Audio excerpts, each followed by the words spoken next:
Back. Hello, hello. Hi, everybody. Hey, Chef Alton.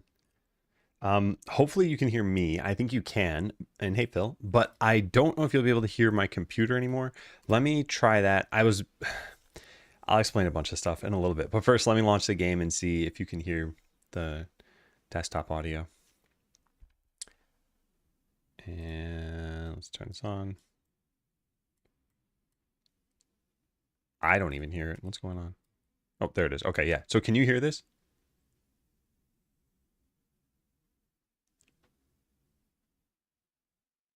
I hear you, but not the game. Okay, yeah, that's what I expected. Let's fix that. Should be very easy. There. Okay. Hey, Flair. Hey, Ocleus. Okay, so now you should hear this. Game has sound. Okay, yeah. All right. So that's unfortunate because that means I've got to do something extra. But let me write that down later, I guess. Afternoon. I'll just write in my off-stream thing. I don't know why I'm writing it there. Where are you? Notes. There you are. Okay, so OBS note. I think you can only stream a single audio track. That doesn't sound right, though.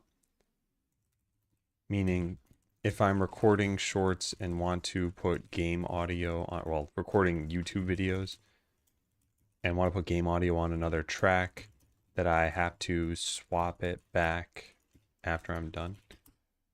I can always change it while streaming, though. Okay, cool.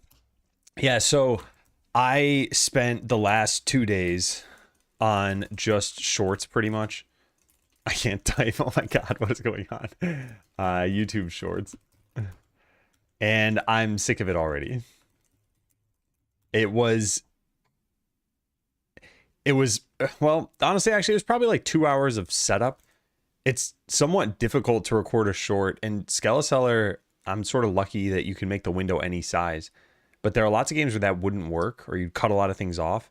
So I got to record it just native resolution. Anyway, there's a lot of setup, and there was like, I don't know, yeah, about maybe 1.25 days of outlining. Actually, it was probably longer than that. It's probably like 1.5 days of outlining, recording, editing, and it's just too much.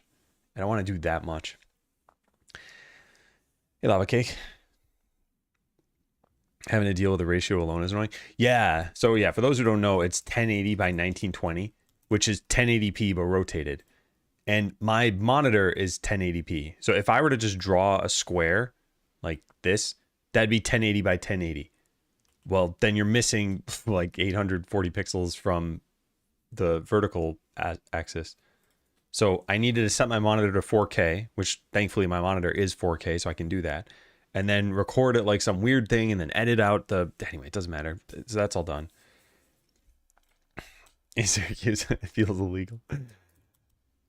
Yeah, but anyway, now it's online and I've got... Can I show this? I've got a bunch of them scheduled. In fact, one of them should have just become live right now. Yeah, this one. In fact, let me link this into chat because the more I can kind of seed this with views, the better. And I think these are good shorts. Like, I don't watch shorts, but I did what I would probably want to see or what I might be interested in. And as far as stats go, they're not great. This is the view count. So total views, 6,500. Number of number of comments, and then number of likes. The stats on watch time are pretty good, though. Like, most people are watching most of the short, which is nice. But then that is meaningless. Like, I'm not doing this to get ad revenue. I'm not doing this to get subscribers on my YouTube channel. I'm doing it to get wish lists and people trying the demo. And that has not meaningfully changed. So if we look at the charts for those things, and I just click the last week, I've been releasing shorts for the last like 2 days. So if the shorts were effective, you'd see this graph going up. But it's not going up. When did I release the first one? It was February 4th. Yeah, February 4th is when I released it. And it trended downward after that. For whatever reason, wishlist deletes spiked to like its highest in forever. So I don't know if that had something to do with it. This is just for Skeleseller, right? Yeah. I don't know how 11 people in one day decided to delete it. And then as far as people playing the demo goes, if we click 1 week, I guess, yeah, over the last week, it was like 38% more people tried it. But this could be because of anything. It's not necessarily the shorts. And I mean, previous week was 109. Now it's 151. It's like, well, if that did get 42 more players to the demo, that's not bad. But like, is it worth spending an entire day and like my entire short creative budget? Oh, man. So yeah, the reason I was mentioning all this stuff is, one, I did it and I think it's important. And two, I'm burned out on being on camera now. So that's why I'm not going to have my face cam. And I guess this thing is going to keep, hang on, let me just change the lights in the room.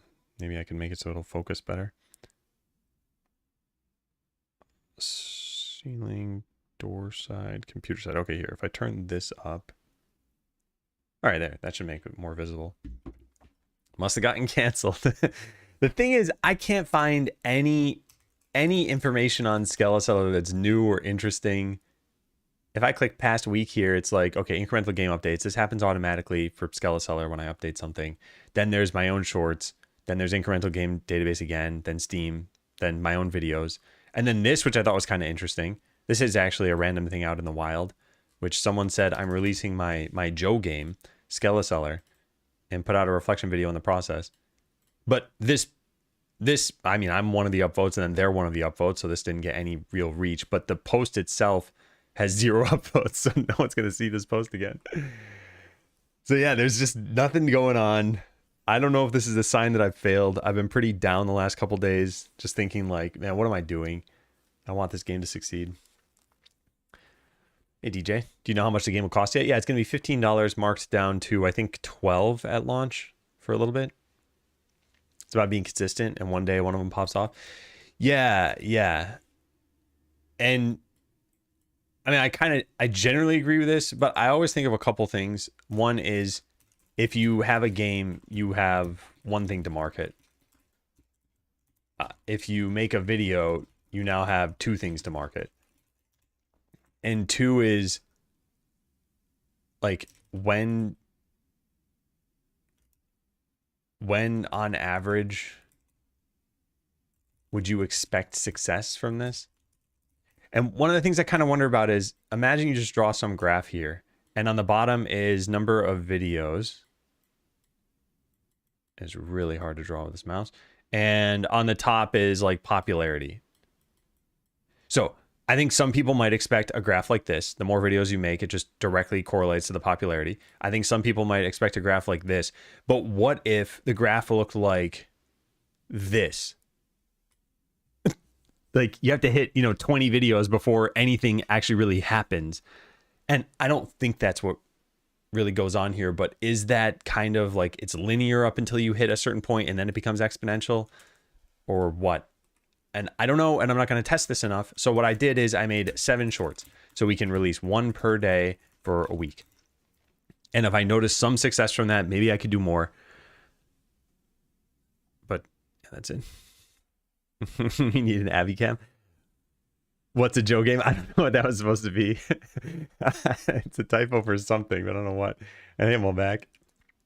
No face cam today. No face cam. I just didn't feel like being on camera anymore. I still want to get some work done. I didn't want there to be one more barrier. It's like, maybe that would have convinced me not to stream. So I'm streaming now. That's at least good. Yeah, anyway, I was going to say, Xyletics linked in a cat bed that you can attach to your desk. I want to run that by my wife and see if I should get that. Because, yeah, Abby sits on my legs all the time, and it's not the most comfortable. Just did a Google search in news, and it gives nothing back. I do believe that this is part of the job, is that you need to push it to get results. Very, very, very few people have this pirate software effect. Yeah, so I agree that I have to push it somehow. And there are kind of 3 broad ways to push it. It's other people's influence, your influence, or ads, which kind of fits into other people's influence too. And that's kind of it, right? Like, how else could you get the word out about something? It's like, either you become a content creator, or you tell people about it, or you do the ads, you hand someone something on the street, or you get other people who are well established, or you take out ads. Like, how else do you get the word out about a game? And if you don't have influence, I think building it so that you can market your game kind of gets me back to that first point that I said, which is if your product is a game and then you market via videos, well, now you need to tell people about your videos. So now your product becomes videos, and now you're in the same case of like, well, do I use other people's influence to share my videos, or my own influence, or ads? And yeah, I think that building up your own influence toward the end of a game's lifespan, at least I'm trying with this experiment of 7 shorts, because I tried with long form content and it's not going to happen. I made a couple of things like this. I think is a really good video, and I'm still happy I made it for other reasons. The game dev journey of Skeleseller, that's this video here in chat. And I made the trailer, that's also important for other reasons. But then I did some videos that were not important for other reasons, like reducing information leaks as a dev streamer. This did not do super well, 500 views. And there's no other reason for having made this. My opinions about AI, there was another reason for having made this, but again, 600 views. So I don't think long form content is going to do it. I don't know what short form content is going to do for me exactly.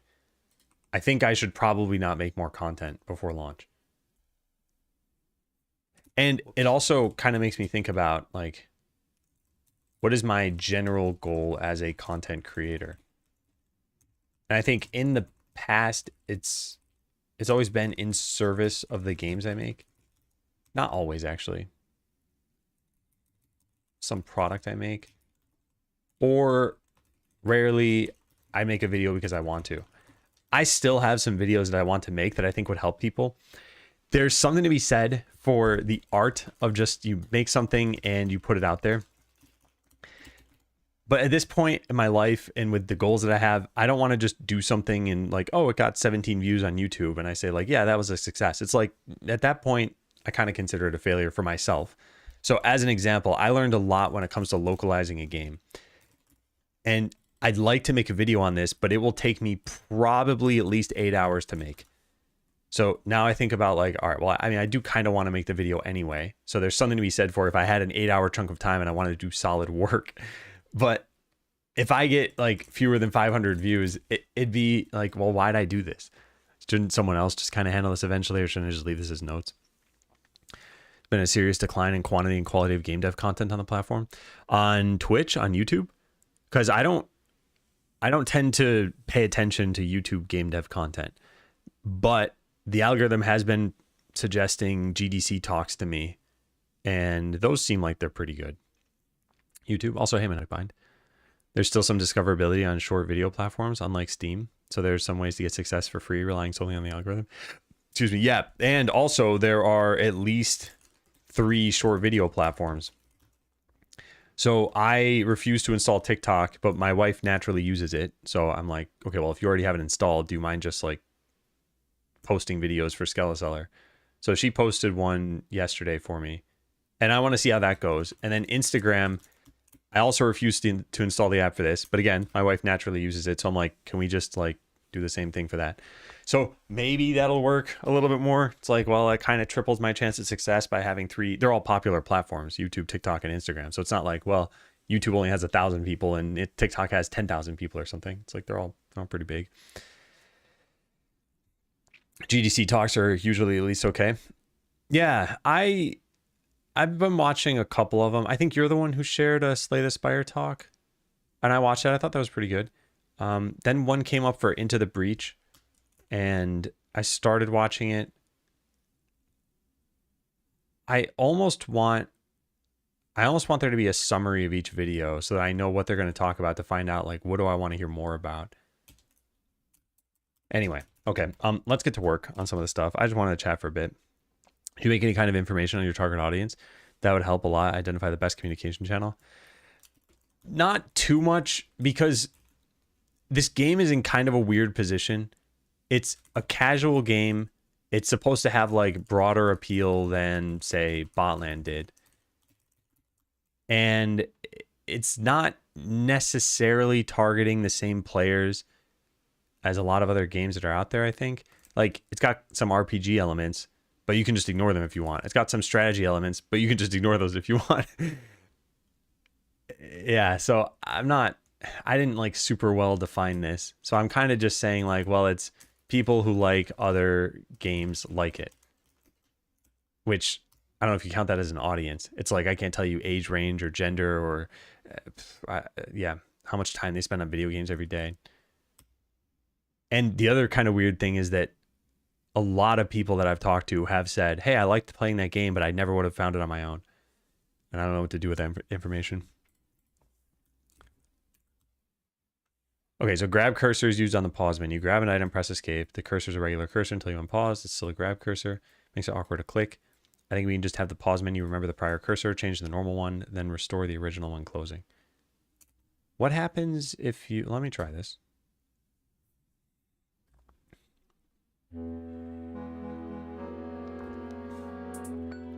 right, let me turn down the volume here. Hi, Franken. Okay, so I grab this, I press escape, but then what happens if I click settings? Okay, so now I'm dragging. Interesting. I mean, this is because I haven't fully paused the game. So yeah, I think the main menu, game settings menu, should probably remember what cursor it was on. Mouse cursors.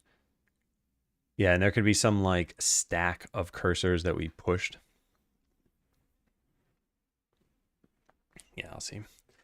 Yeah, it's good being here, Franken. Thanks. Yeah, I've been a bit of a basket case. Actually, Monadic Bind, if you're still there, I'll type this in chat too, so I'll just copy paste what I'm saying here. How did you feel right before your EA launch?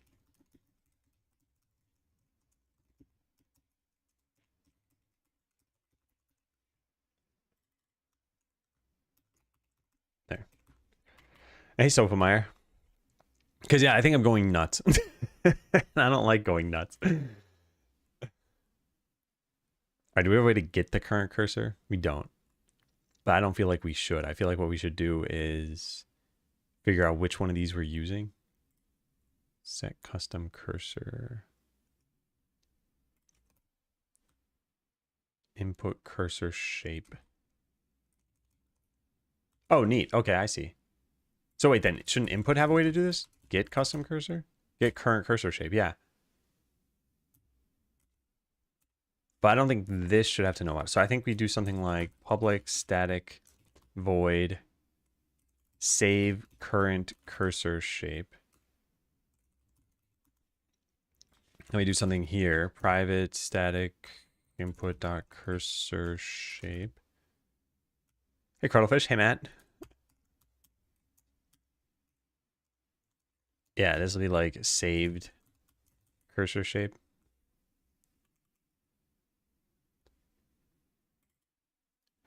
And then we have a restore.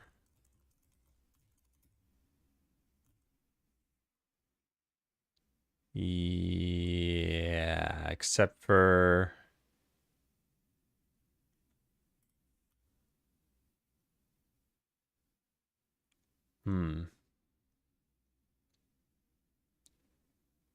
I guess when I do this, I want to say use normal cursor and just force it.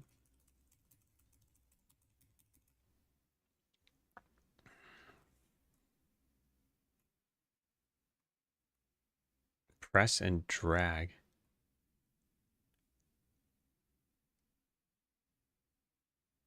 Huh. Okay, I'm not totally sure what I'm doing right now.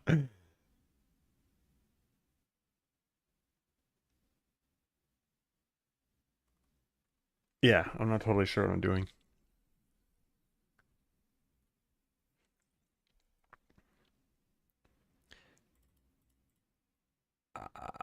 I think I just want to get rid of that. What do we do here? We pass in an image. Oh, interesting. Okay, so then I don't want to do things this way. I want to get what image correlates to these things. Okay, so is there a way to do that then? Input dot get. No, there is not. So I would need to manage this. Got it. Shorten the arrowheads arriving is amazing. I think that might be one of the funniest things I've seen. I wonder how I can pull that into some CRM software I'm working on for a client. I thought it was pretty funny. I want to do more stuff like that. There was one thing in Botland, and I don't remember what it was. I I remember it was something in like a tutorial, and I think it said like click something to proceed. And if you clicked this, like the word something enough times, it would keep increasing the font size and then add emojis and then turn red and something else. And like no one probably discovered it, but it was fun to make. This thing that with the arrows, all it takes is waiting 25 seconds. This is much more likely for someone to hit than to click some random piece of text like 40 times. I think if games become super popular, you eventually have people discovering Easter eggs on their own. But if you have like 10 players, you're not guaranteed to have someone find something.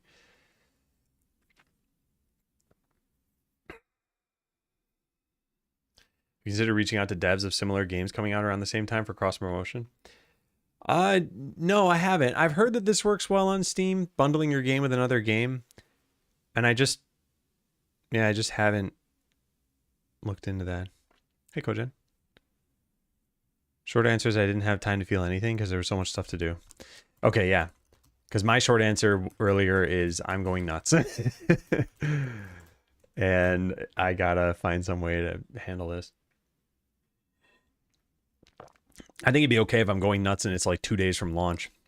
But it's whatever the title says, 39 days. That's too long to be going crazy for. Makes me happy when someone finds something years later. Yeah, that does sound nice. All right, so we need to save whatever this corresponds to, and we don't have that right now. In fact, even this we don't do. What am I? Maybe set custom mouse cursor isn't what I want. Maybe I want input.set shape. Default. I don't want to change the default. All right, well, this is a waste of my time, right? Yeah, this is a waste of my time. So here's what we should do instead. We should save some kind of enumeration. I don't even think it needs to be public. We can just do private enum cursor type cursor image. So what do we have? We have normal interest grab press. I guess let's just do that. And then here we'll do cursor image, saved cursor image. And we just save this no matter what. So I don't need to do this anymore. No, wait, we would need this. Oh, God.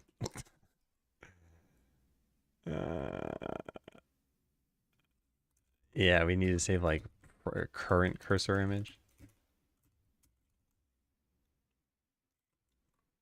I'm probably doing this very stupidly.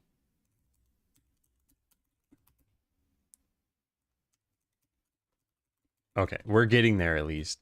Now we would need to do some like switch. Yeah, this.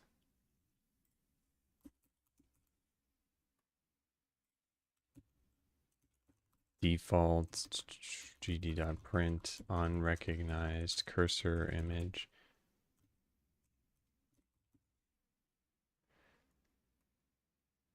And then in here we save all these off. Normal, interest, that, and come on. Cool. Okay. So they're the four of them. Okay, so now in the game settings menu, as soon as we show this thing,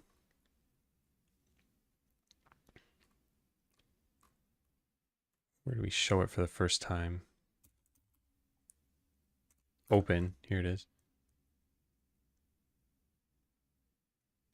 Oh no. We need to know when this thing became visible. But then also, oh darn it. This is a way harder problem than I thought it would be. I wouldn't worry that much about it. I'm sure there'll be bugs you've never seen before that'll crop up on launch day.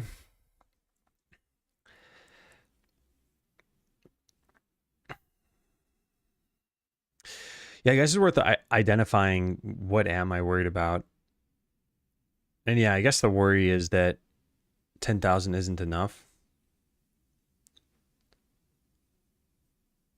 And that what do I do to increase the popularity of the game? Because, yeah, anyway, I'm not going to scroll through this again, but I've been looking through Steam and just seeing like what other games are launching. And it makes me wonder, after my game is launched, what are the odds that people continue to buy it? Like at some point, the hype cycles will die down. That happen naturally. And then I either need to artificially fuel it or just rely on luck or something. I guess we'll find out. The other thing too is that there's just, yeah, it's like what you said. There's been so much to do. And it's like this stupid little issue. Like maybe I just shouldn't even do anything about this. Alternatively, there's another thing we could have done to make this a lot easier, which is that when you open the menu, we just drop the item you're holding. But I think that's a mistake.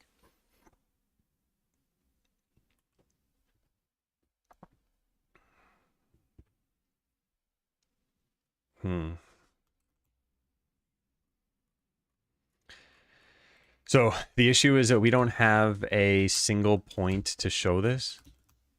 Where do we save this off? It's got to be saved somewhere. There it is. It's public as well. And the title screen has it. I don't care about the title screen having it. But I do want to find out what accesses this. Open. Do we ever call show on this thing?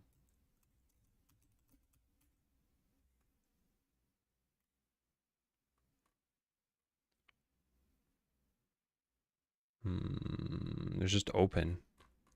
That's it? Really?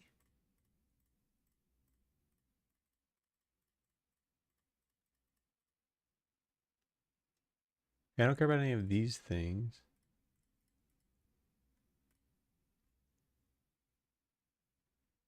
Huh, maybe I don't understand. Oh, man. What is in-game menu?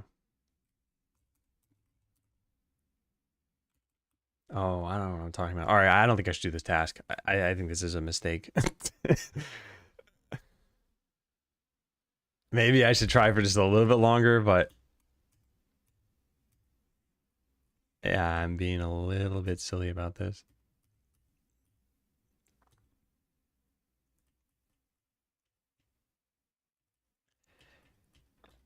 Okay, we have what the in-game menu is this. In-game menu. We don't have a show function here.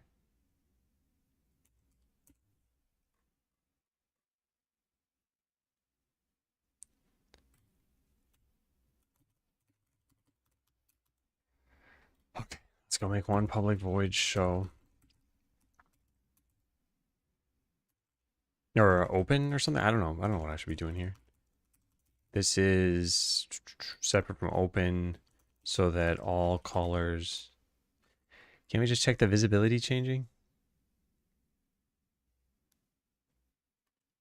I only want to do this once though. Oh man. Do you have some threshold of sales that equals success for you? Well, the way I was kind of looking at it was the minimum wage level of like, I need to sell about 8,500 copies to have made it more worthwhile to work on Skeleseller than to go work at like, I don't know, any job. Literally any job, other job. And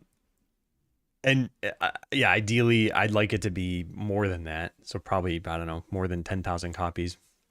And that's why I don't think 10,000 wish lists is enough, because that would be like 100% conversion rate to hit the minimum wage level. And it is part of the consideration here. Like if this game sells, let's say 2,000 copies, I'm not going to be done with game dev right now. But it'd make it much harder to justify like, why am I doing game dev, or why do I have these long cycles? Yeah. Also a high pretzel. I don't know if I said that already.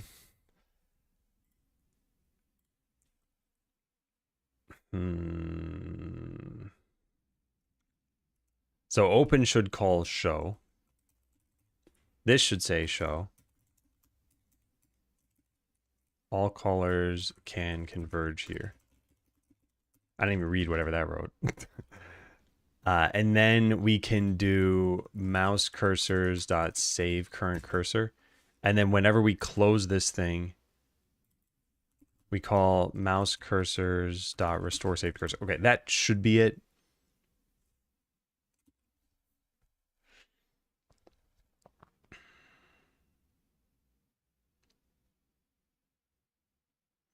'30's crazy. I think some people are on some long stream streaks. Oh, also, okay, this is what I was going to say about this. I watched this talk by, what's his name? Chris Zukowski, I think. The guy who does How to Market a Game. And he talked about something like, if your game doesn't have 400 reviews within 6 months, move on. And he talks about, like, what does it mean for your game to have the magic? Yeah, he just says the magic. And that's what kind of pushes games and allows you to do things. And this, he said, he's like, look, he gets a lot of stats from a lot of developers, and he's like, there's one counterexample pretty much, and it's Among Us. And he's like, the other whatever 10,000 games did not hit this, and then never did pick up beyond that. And I don't think focusing on reviews or sales or any of that is necessarily important to every game dev. But I think knowing, at least if you are interested in the business side of things, that this is a stat that's apparently important. So like I have a calendar reminder 6 months from when Skeleseller launches, so in September, that I just want to check this. Like, did this happen? When did this happen? And yeah, part of it, I think, I've talked about this. My biggest lesson from Botland was to focus on product market fit. And it'd just be a shame if I felt like I got the wrong signals from that. Hey, Matt, Mother Matt, at Matt W. Mine is a monetary incentive. It's been an inspiration to watch the commitment. Thank you. Yeah, and I look back at Botland and I think it was worthwhile for non-monetary reasons. And no matter what, at this point, I will say the same about Skeleseller. It was fun to make. I think it was a way better game. I think I've learned a lot. I think, yeah, it's not like the timeline was super long. It will have been 2 years. But I'd like to say it was worthwhile to make for pretty much every reason. Yeah. Hey, Zaletics. Looking very hot today, Adam. Ooh, so many pixels. He's working on the assumption that you need pretty high sales. You don't need that much as a solo dev. I don't think that was the assumption. I think the assumption was that if your game doesn't hit this within 6 months, it's not going to hit this. So it's pretty much whatever 400 reviews would work out to in sales, which you could do like maybe a times 50 or something, which would be 20,000 sales. I mean, that's not nothing. That's not bad. In fact, that's like double what I had said. All right, so now I'm going to test this and find out that I broke this. Oh, man. Appreciated the journey, whether it gets 0 or 100,000 sales. Entertainment wise, also seeing your journey improvement. Yeah. You know, something I started to do yesterday, I sat down at the piano and I was like, all right, I'm just going to mess around for a bit. And I came up with some pretty interesting ideas, like musical ideas. But then my mind started to wander and I started thinking about the next game. And I came up with some pretty good creative ideas for that game too. And then it started to hit me of like, should I start interleaving the development of the two games? So right now we have a lifespan of Skeleseller. And at some point it's going to end. I don't know when this is, so this is a question mark. And we have at some point the lifespan of the new game. And the question is like, where does this point start? Is it afterward? So is there a gap here and then it starts? Or is it concurrent, but it's like just at the tail end of Skeleseller? And I thought maybe it should be with a little bit more overlap, but I didn't actually sit down and write anything yet. I've just been collecting ideas. Hey, tech guy. Yeah, Quickie Joe drew that. It's me. It's me. Cool, feel like you're a part of a project. Yeah. It's nice to see something evolve, I think. Think you'd want to wait at least until launch. Yeah. I told my wife about this and she's like, you're going to work on another game before you're done with this game. And it was like, yeah, I kind of think about it like you have work and you've got work like hobbies almost.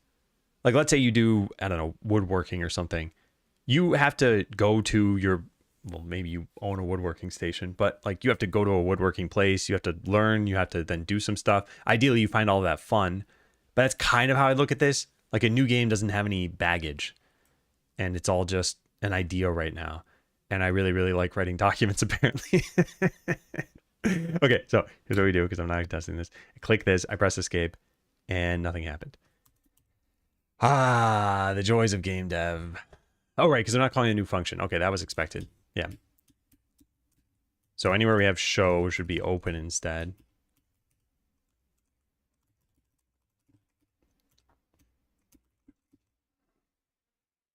How did you come up with it? I have a feeling the best game origin is I love this other game, and I think I see a way to expand on it or introduce a new idea. How I came up with it, I talk about in this video that I'll link you, but the very short story is I had a huge list of game ideas that I wanted to pursue. We narrowed it down to one, which was automated Final Fantasy 1. And then I made Idle Ascendance. It wasn't great. I revamped it into a game with selling. And I thought, you know, it'd be a cool name, Skeleseller, but then it'd have to be skeleton themed. And I just loved the flavor idea of it so much that we ended up going with that. And before that, my working titles were things like Shop Tycoon, which, yeah, might have been able to do well, but I like the flavor aspect of Skeleseller and not having a bunch of generic, like, you know, bags of coins and loot and whatever else. So yeah, that's the short story of it. I should just save with some items on the ground, right? Yeah. Okay, that's good. Now I click this and it's back to normal. Good. I click settings. It's still fine. Although now I'm dragging the item. And then I get out of this. And it did not go back to the grab cursor. So that I don't understand, but I think it's because... we shouldn't leave mouse cursors to save this thing. We should leave the menu to save it. This is going to be annoying. But the only reason that would even make sense is based on how game settings menu gets back to in-game menu.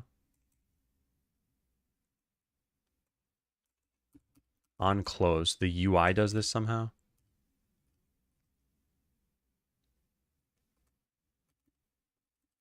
Ah, here it is. Yeah. This would have to just be show. Otherwise, we have an issue. Oh, man. All right, well, let's try it. I'm curious if you have someone to talk to through this, similar to how you've helped all those you mentor. Not formally. I mean, I talk to people about this stuff. It is a little tough sometimes because when I first started streaming, I realized there are, and this is true for probably every job, there are stresses for every job, and not everyone can easily understand them. So if you work retail and someone else works retail, you probably understand, like, oh man, yeah, customers suck, and here's what my boss said to me the other day, or whatever. Like, when you're streaming, I'm not trying to say it's the most stressful job in the world. It's not. But there are certain things like keeping a schedule, having to be on all the time. I don't know, being like the one who pushes your own content, figuring out what you're going to invest your time in, because there's so many different things. I don't know. I'm just listing some things, but it doesn't really matter. With game dev, it's another set of stresses. And I think one of the big stresses, or maybe the biggest ones, are probably like resource management. So any money, time, and then human resources that you're using, and prioritization, and then marketing. I think those three. So this is part of any business, right? You don't have infinite money, you don't have infinite time, and prioritization is part of that. But you always have to wonder, like, man, is this system the best system to be working on right now? Like, should I be improving the graphics? Should I be, I don't know, adding more music tracks or something? And then, yeah, how do I get people to play it? Now, you'll notice I did not list things like programming or game design. I think these are stressful sometimes, but I don't think they're the biggest ones. Excuse me, which is kind of funny because it's game development, and those are like the core game dev tasks. Hey, Karada, and thank you. Yeah, so I think I got this working. Let's go try it. I'm not happy with this. I don't like this at all. All right, so that worked. I go back to the game. It is not working now. I'm. Oh, that worked though. Wait, what? So just clicking this, opening this, and then closing this doesn't? But it's maybe closing via pressing escape. If I click back to game, it actually does work. Okay, I see. Hey, Dylan, how long has it been in development? I started the GitHub repo for this on April 17th, 2024. But I technically started working on it a little bit before then. If you want to see how it's progressed through all that time, there is this video. It's very long, but it covers all the major milestones that had happened. All right, so somewhere we have unhandled input, and this calls hide. This should really call close. There. All right, so now I think this is working completely, and I think we just need to rename open to something like save current cursor and show. And I don't like this. But yeah, it should at least function. So I click a thing, we have the grab cursor, I press escape, it turns to the pointer. I press escape, it goes back to the grab cursor. I click back to game, it goes back to the grab cursor. I click settings and then go back to the game. Yeah. So this is doing what I wanted to. I think this code is ugly.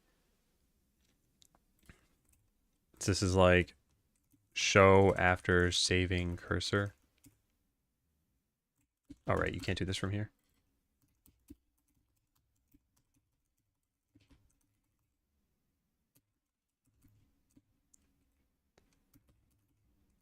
A thin wrapper around show that also saves the current mouse cursor. This is for a scenario where you're holding an item, show the settings, and don't want the grab cursor to be used. So in this particular case, directly call show so that we don't override the already saved cursor. Alternatively, what we could have done here is have a stack of cursors and we just like push or pop as we show or hide this thing. That also would have worked, although then we'd end up pushing a normal cursor and then popping a normal cursor afterward. Which is not the end of the world, but it's unnecessary. Should I have done that? Maybe I should have. And I think this code would be simpler.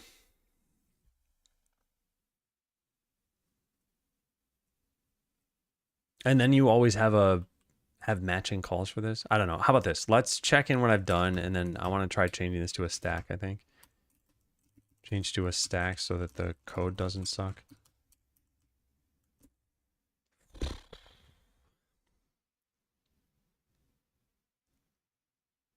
Yeah.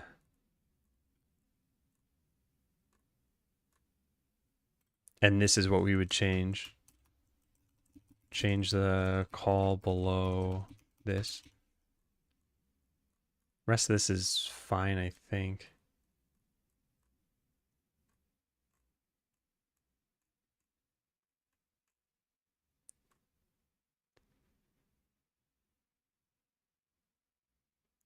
Huh. Okay. Now let's go check this in. Fix cursor issue. Fixes this, see that issue for more information. All right, now I want to use a stack here. Does C# have a stack built in? Yeah, it does. Nice. All right, cursor image stack. Yeah, that looks good. We delete, actually, we probably delete this entire thing, right? And just set it to that. Non-generic type stack cannot be used with type arguments. It's not generic? Why?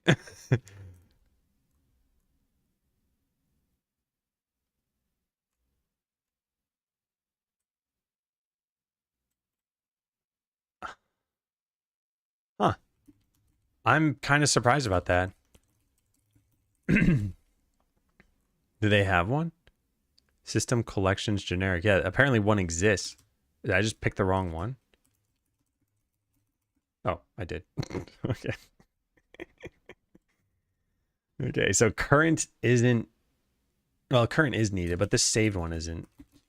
So now what we do is save current cursor. We change it to this, and then when we restore the current cursor, we pop this off the stack. Although at that point, what we should do is save this as like cursor image, saved cursor image equals pop. Good. And then change this to that. All right, so that's looking good. I don't know about save current cursor, maybe like push current cursor. And then pop saved cursor. Restore prior cursor. Nah, I don't know what you call this. Yeah, whatever. Let's figure out naming later. And then instead go to where I have this comment. Directly call show. So this would call open again. Oh wait, no, I called it something like show after saving cursor. That's kind of stupid. And now we call this open. And then this is push. And then every single time we close, no matter what, we pop. Okay, yeah, I think this should work. Let's try it. Probably mess something up somewhere.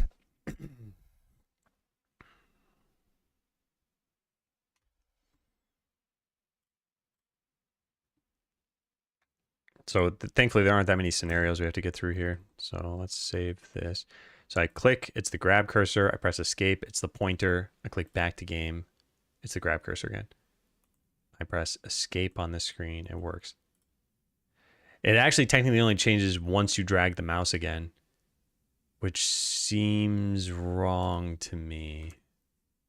But let's try the other scenario, which is you go to here, it's still the pointer, and then you press escape. No, it does not get saved in that way.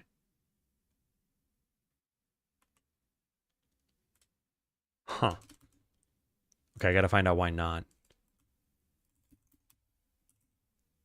Push current. And restore prior. Huh, strange. And yeah, why does it take a frame to be updated? It's because of how I called close on this? Shouldn't be. It might be just due to event handling on a button. I'm not really concerned about that though. But I am concerned about this. So how about we just put a thing here? Oh, I see. Forcing use of the normal one. So this is actually pushing it onto the stack. No, it won't push it onto the stack. It'll just set what the current cursor is, which is normal. And then it'll push it another time. Yeah, okay, so let's put a breakpoint here. Or not a breakpoint, let's just print. Pushing current cursor and popping cursor.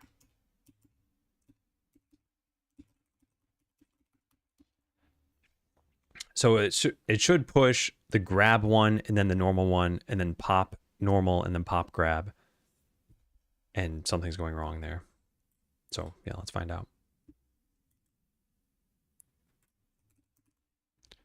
All right, we click, press escape, pushes grab, press settings. That's weird. Then it pushed normal when we got back to this. Oh, now this needs to be invisibility changed. That's why. So this doesn't go here anymore. This goes invisibility changed.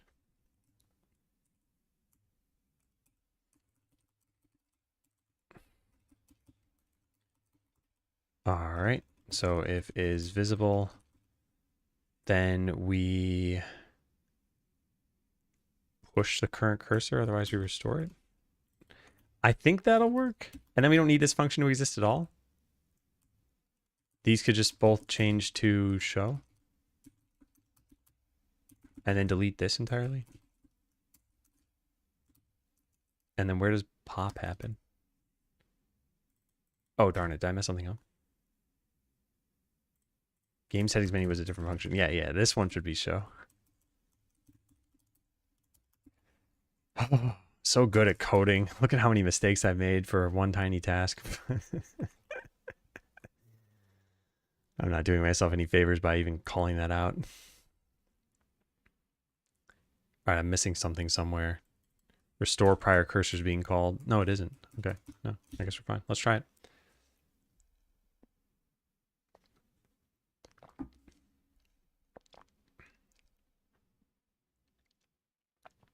Gonna load the game. Gonna click a potion. All right, so grab. Then we popped grab. No, that's a mistake right now, man. All right, this is dumb. Yeah, this is dumb. Yeah, this was dumb. Well, okay, but maybe technically not, because in game settings menu, we could also change this. We have the visibility thing here, right? Yeah, so we could do oh wait, no, not there. Yeah, right here. So if is visible, game cursor, we want to push whatever the current one was. Mouse cursors dot push and pop restore, what I call it? Restore prior cursor. I don't think this is going to function. Hey, Royal. AI like mistakes. What? And yeah, I do like the cursor.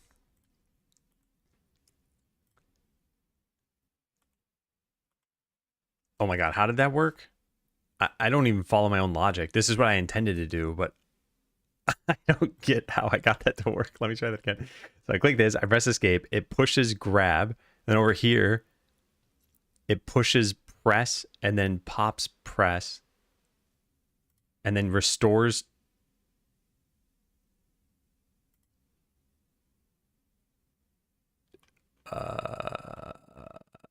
I mean, it's working somehow. I don't get how I did this. And this doesn't make any sense to me. I guess because every time we pop the last thing off the stack, we're assuming that we're using the normal cursor. All right, so we should just put something in there about that, and then I guess we're fine.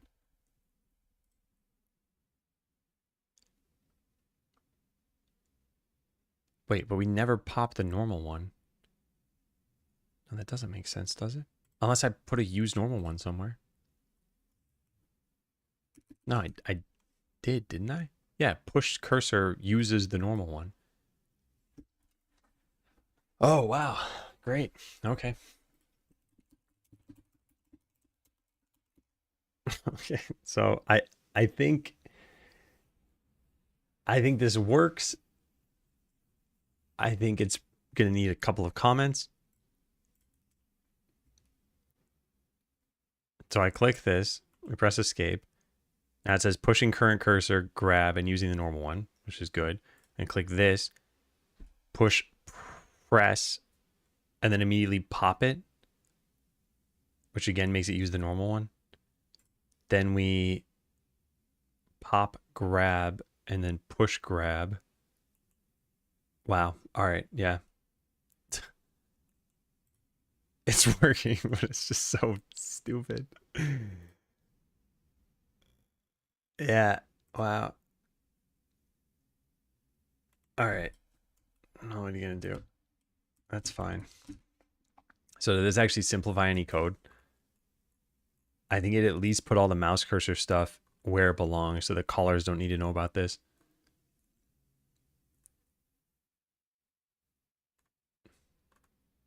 Yeah.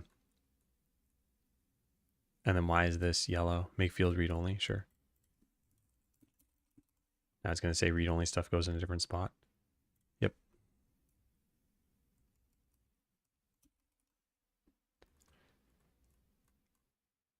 All right. Nice.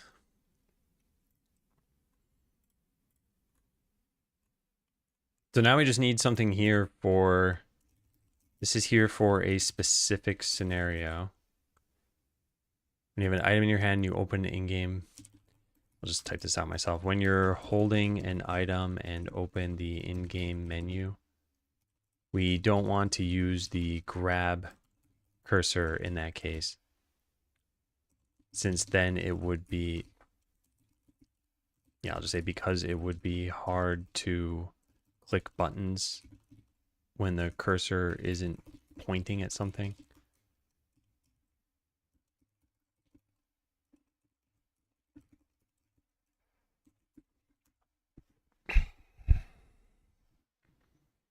Control dot for quick fix menu is so indispensable. Yeah, I use that a lot. I don't use it for these because I don't think it works. So if I had this down here and I press control dot, yeah, it's just suppress. The only fix that's here is through AI. So I just had to manually move it in this case.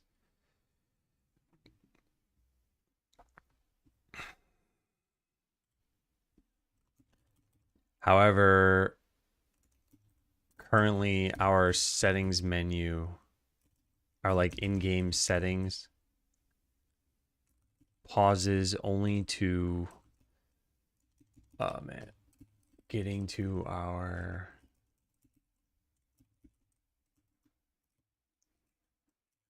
requires going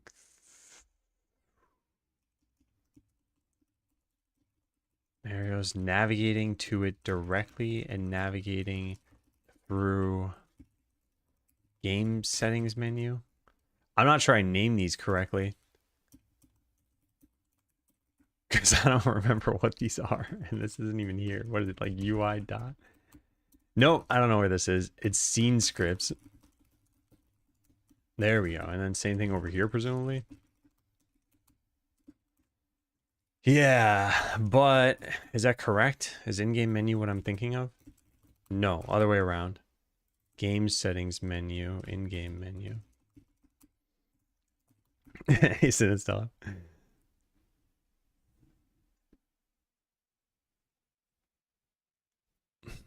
And hey, Ramy.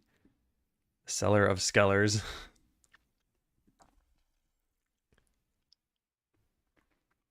All right, am I happy with this? Because I don't know. Push, restore. Yeah, I think this looks fine. We could have even had a push restore based on a Boolean and then just condense that down to one line and that down to one line. I don't think that's probably clear what would be happening though. But yeah, this is deleted. That's nice. Yeah, I think this is good. All right, I am curious though. Isn't there like some short stat thing? Yeah, this. Wait, it's not short stat? How does that work? Dash dash short stat. Oh, not in a Git repository. Whoops, I'm in the wrong tab. Yeah, my bad. Okay, so yeah, 28 insertions, 20 deletions. So we added 8 lines of code. I mean, I think that's fine. The 8 lines are mostly comments. In fact, I think it's entirely comments, right? That's 7 lines. Yeah, whatever. Hey, Stockton.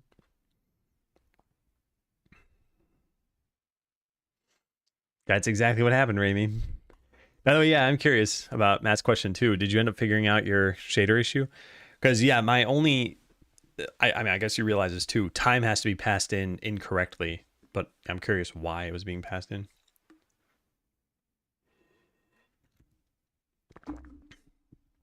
It's always too bad that you can't just debug shaders by printing things out. So you have to like make a shader that can print things. And people don't like doing that, so they end up making it just like, I'll just make a color as an indicator.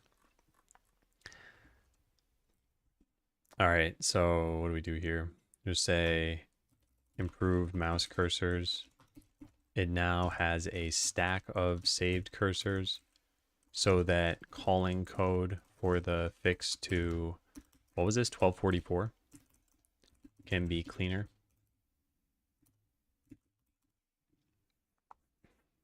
All right.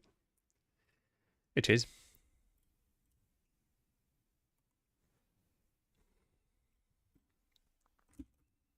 Okay, well, that's that. So this is going to be fixed now. Next up, update copyright year of the Windows export. I don't remember the full details, but I think we hard coded the year 2024 or 2025 into the Windows export.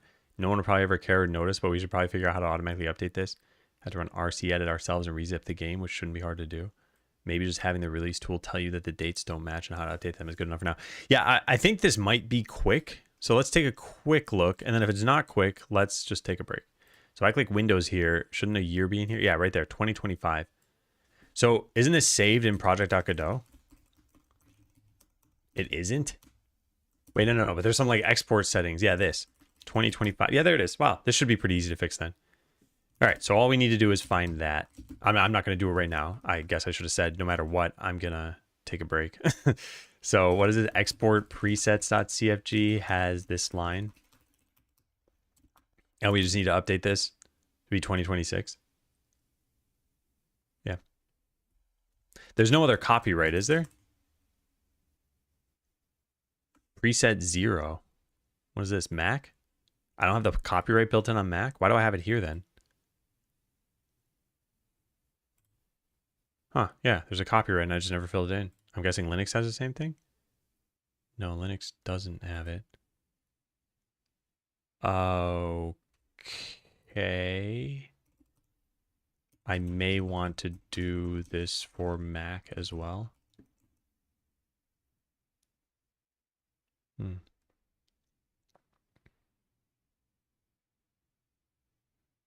Okay, well, I'll be right back. I'm going to take a break. Is it jump time? It's jump time.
Oakleus.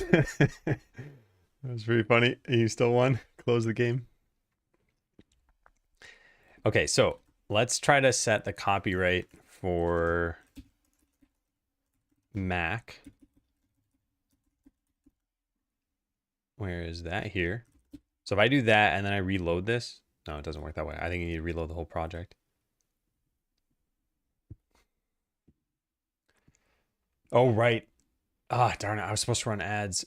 Oh, man, I'm sorry, everyone. I am a bad streamer. So now ads are going to start. Yeah.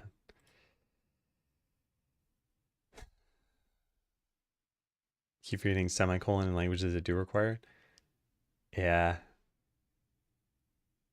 In that sense, I almost think that JavaScript made the right call for allowing you to type semicolons, but not requiring them. Okay, so now all we need to do is update the copyright, and the release tool can do this. And I think we don't actually modify this file anywhere. Do we? We do, but why? Do we? Yeah, why do we do this? Only to check to see if this exists? No, that's not true. Tag features. What is this? Process template. Feature mapping. Okay, I see.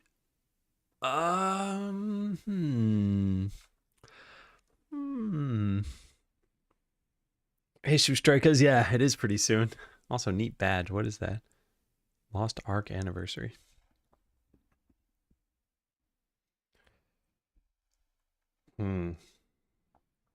Okay, so what? Is this doing every template file? Is it just one? Export presets path. And is there something else that reads this too?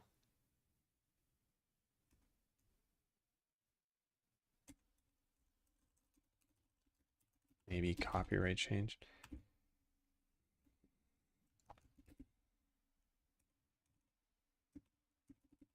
Okay, everything else looks good. This is the only place where we modify this. And what I don't understand right now is, oh, we only have one file. And that one file modifies everything. Okay, got it.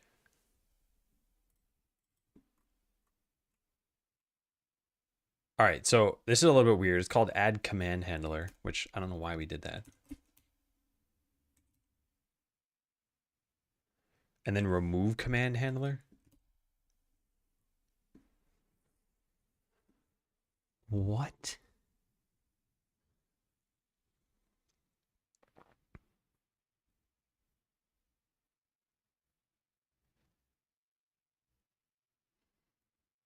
I don't know what this is doing.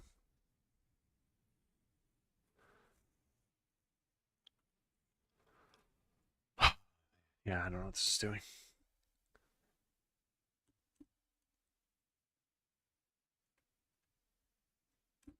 Okay, let me read this.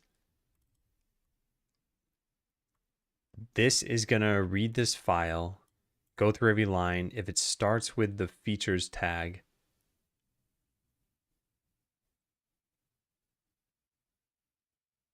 we pass in the existing features and then transform it in some way. So in this particular case, it's take the existing ones and then add new ones. Okay, that's fine. And then in this case, it's take the existing ones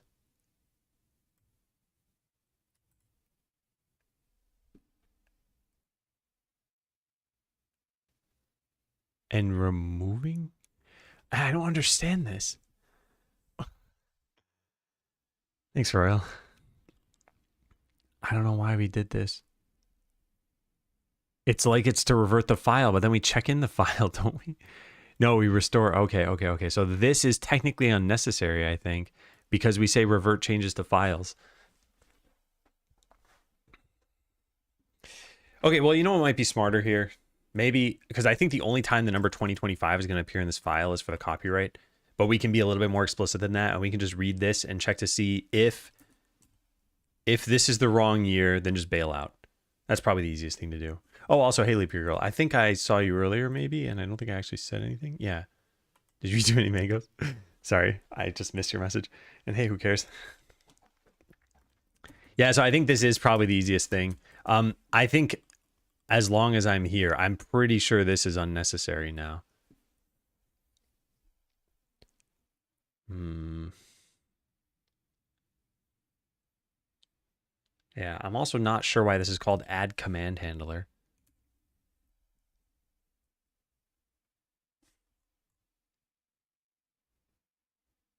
What does that mean?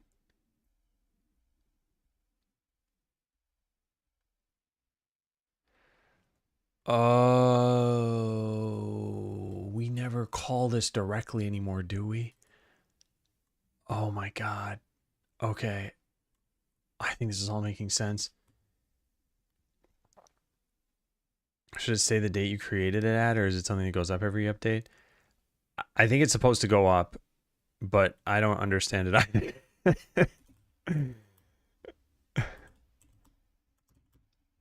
All right, so what is this called? Feature tags? Feature tags dot program dot main is probably never called. As a result, we can probably delete it and then rename the functions to be clearer. Feature tags. Do we do this anywhere else? Do we have a markdown file or something?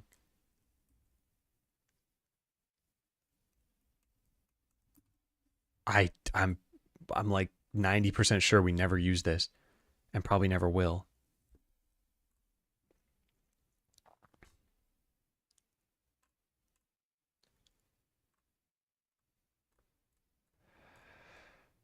Okay, well, how about this? Let's just rename this from add command handler. Let's call this add features.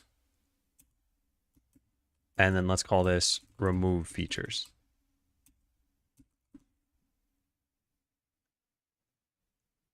Is this technically correct? Even how it's written? Like, this is going to only add in features that didn't already exist.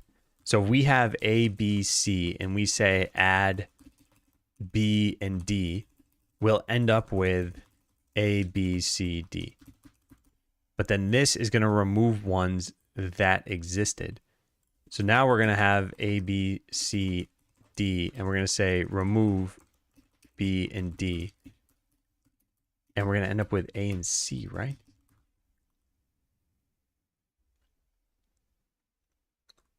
I think this is wrong.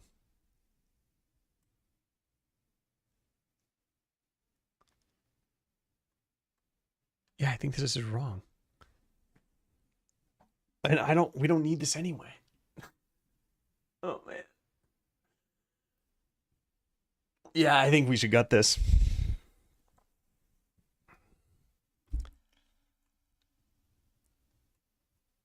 Yeah, I think we should gut this.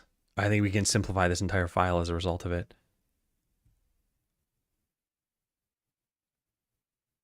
Yeah, okay. I think let's do that. So let's delete all of this. And then this. And then this can be simplified too, because add features is only calling process template. So now there's no reason to call add features. We pretty much just put all of this code in here and then make sure that the names make sense. Template path is still template path, and feature mapping is passed in as a function, which we don't need to do anymore.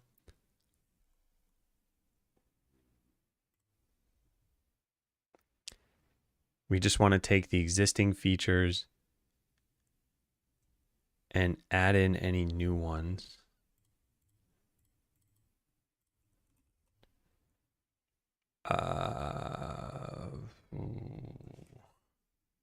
So we get an iRead-only list string of features to write. And it's existing features. It's this pretty much.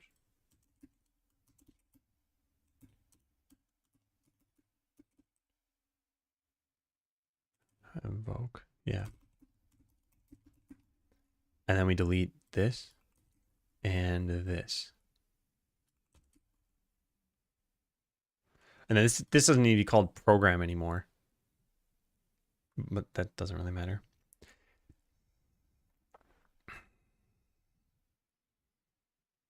Iron a wrinkle into his shirt. Well, that's another reason, actually. I haven't been ironing shirts in a while, so I'm just kind of cruising on past ironings, and I'm down to like 3 shirts. So at some point, I've got to do some ironing again. But yeah, I really think today's decision to have no face cam was pretty much, if I did have a face cam, I may not have streamed. Or like if I did want one, I guess.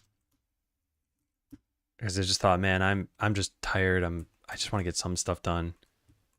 And yeah, this has been pretty pleasant for me. I know it decreases interest in the stream because it's like watching programming is already not that entertaining to begin with. At least you could see my facial expressions before. Now you can't. I'm just forever walking. So yeah, I think we're good here. So now this doesn't exist. You want to taste the frustration? I think you'd still be able to hear it in my voice. I'm not like super frustrated right now. Hey, I'll never know about the Botox. Okay, so this is working. This is add features. I think we also want to do some like update copyright. I mean, we could just do them both at the same time, right? Yeah, we could do them both at the same time.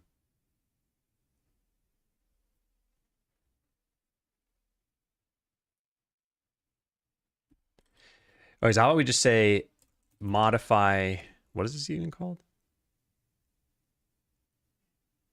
Template path. Modify export presets.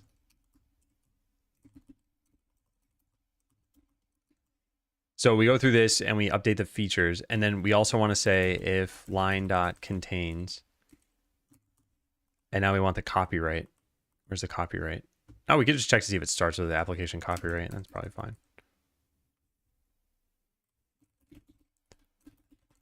Copyright line prefix equals that.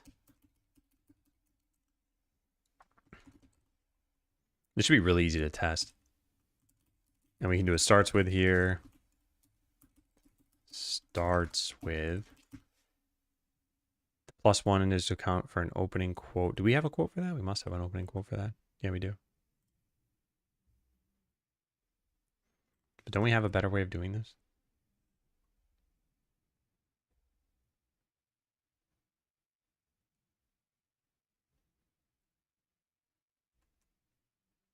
All right. I mean, I don't care about this. I'll just, yeah, we don't care about the existing one. I just want to write the new line completely. So now we need the current year. I'm going to just type in 2026 to make sure this is working. And that's how we do our copyright symbol, right? Yeah. And we don't care about the if this is equal or not. Just write the new thing. Yeah, so that looks pretty good. So now how do we get the current year in C#?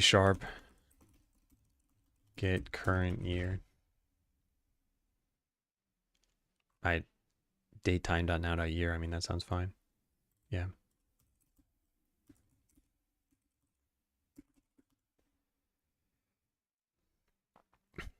All right, and that's it. So let's go cut through everything here, and let's just have it modify this one thing. So how does this work? It takes in a flavor. So how about we just even bypass the flavor? Build flavor, flavor equals release. Now we delete everything there and everything there. And then I'm going to revert whatever I have in this thing. Yeah. And then we're going to stage everything. And now all we do is run that. And this should be it. And it should just work. So let's click play and see what happens. I don't know if I clicked it. I think I did. Did it? Yep, there it goes. All right, so program does not contain static main. That's an entry point. Feature tags.csproj. Yeah, I just want to get rid of that, I guess. How do we do that? Output executable. What? How do we make it a library? Do I have another csproj file that's just a library?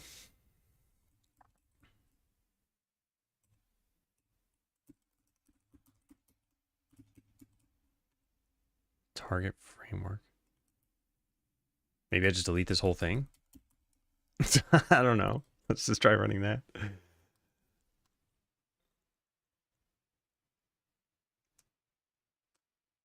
I checked that out. Apparently it doesn't matter. Usually it's meant to be published date, but people think it's abandoned, so they started doing either current year or published current.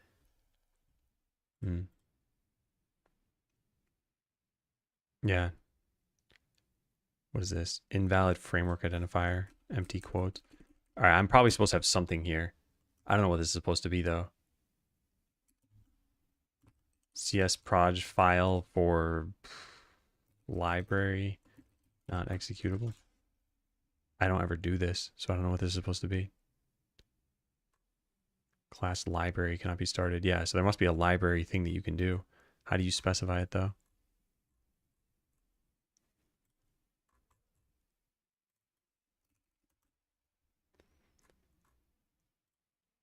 Property group. Item group, target.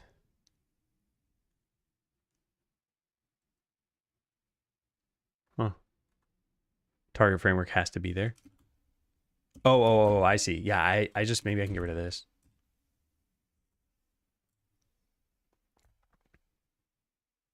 Okay, yeah, I can. Yeah. All right, so that's it. It should have just run, and it should have modified.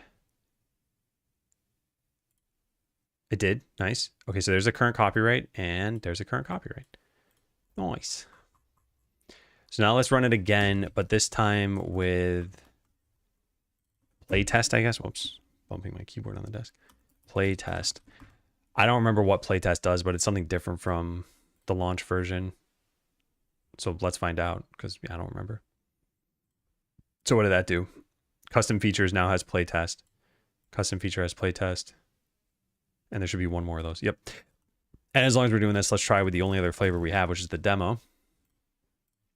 I'm guessing it's now going to replace playtest with demo. I mean, it should be pretty straightforward. Oh, it has what? It has playtest and demo? Oh, because I gotta revert the file first. I was like, that doesn't sound right. Yeah, so now we have demo, the copyright, demo, copyright, demo. And then Linux, for whatever reason, doesn't have a copyright in there. I don't know why. Yeah. I don't know why. There's this robot called Neo that cleans your home. Did you ever buy it, or did you decide it's not really necessary? I remember you wanted one a while back. Oh, no, I don't. Okay, so here's the thing. If you're talking about what I think you're talking about, it's some like $20,000 robot, and it does hardly anything. So let me answer these questions. Do I want something like this eventually? Yes, for sure. Do I think it's good now? No. And is it worth $20,000? Only if it does enough per year and lasts long enough. So $20,000, it's like, okay, if it lasted, and it probably won't, but if it lasts 20 years and you won't want upgrades, then it's really like $1,000 per year. So then you have to ask, like, okay, what's it doing for those $1,000? And if it's like, okay, well, it does dishes every day, it does laundry once a week, it does, I'm just making stuff up, right? It like vacuums for you. It's like, that could be worth, what is it? That could be worth $83 per month. Now, I don't think it would last 20 years. I also think you want upgrades and stuff. But yeah, having stuff to do these mundane tasks, I think that'd be pretty cool.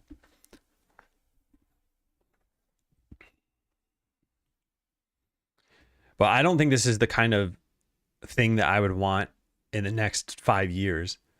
You know, this is one of the things I think about just in terms of like time to be alive. So right now we have a car and I drive it just fine. But in, I don't know, 40 years from now, I probably won't be able to drive very well. And by then, I'm pretty sure there's going to be like full self-driving cars everywhere. Like that seems like a pretty reasonable timeline, given that there are some full self-driving cars now, and there are some services with full self-driving cars. So yeah, 40 years is a long enough time frame where it's like, wow, I'm going to luck out, right? When I feel like I can't drive anymore, I'll still be able to get places. So these like robo butlers, 40 years from now, they might be at the point where it's like, okay, well, they still cost a lot, but they, whatever, do some chores that you wouldn't be able to do Maybe they can shovel snow or something. I don't know. Whatever you would imagine someone older might struggle with, it might be a really, really good value prop for them. Can already get a Roomba for one of those tasks? Yeah. As far as I know, there's no automated like laundry or dishwashing or I don't know, just like tidying up kind of thing. And if those exist, they're probably very expensive. I mean, a robot would be pretty expensive too. The other thing I kind of wonder is how will AI impact socializing? Like, how many people out there are lonely enough where they're talking to an AI chatbot? And it's got to be non-zero. But are we going to get to the point where it's like the movie Her? I don't know.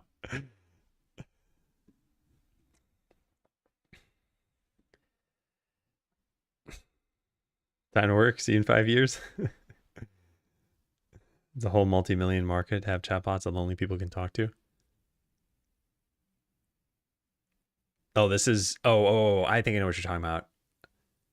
And I've seen there was something like characters.ai or something like that, I think. And I'm not certain what the goal was for some of that stuff. So as far as I know, it was like, oh, you can talk to Homer Simpson, for example, or you could talk to whatever, Goku. And to me, there's a socializing aspect, but then there's also a novelty aspect of like, okay, it's kind of interesting to talk to like Homer Simpson and say, hey, how's your life going? And he's like, oh, I hate my son. I don't know, whatever. But yeah, the socializing aspect is probably there too. I suspect a lot of people would be interested from the novelty perspective. Try to move access to 4.0 because I think of that reason. They like the way it talked a little too much, maybe. Wow.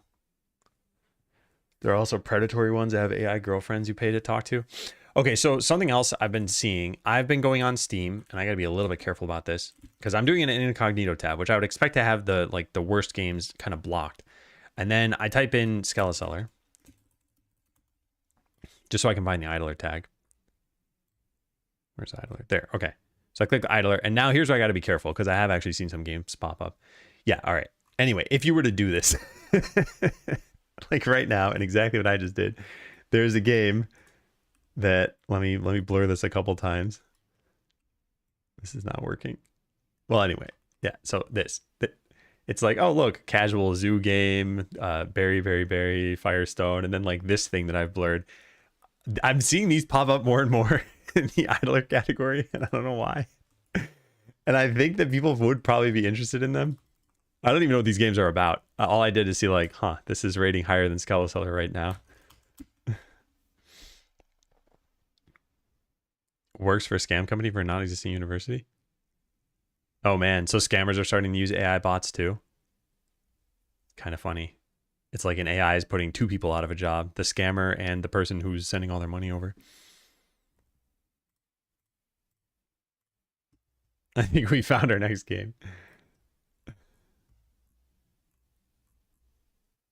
All right, I think this is working. So we got to go back to release tool, and I got to just get everything back in here the way that it was, ideally with minimal diffing.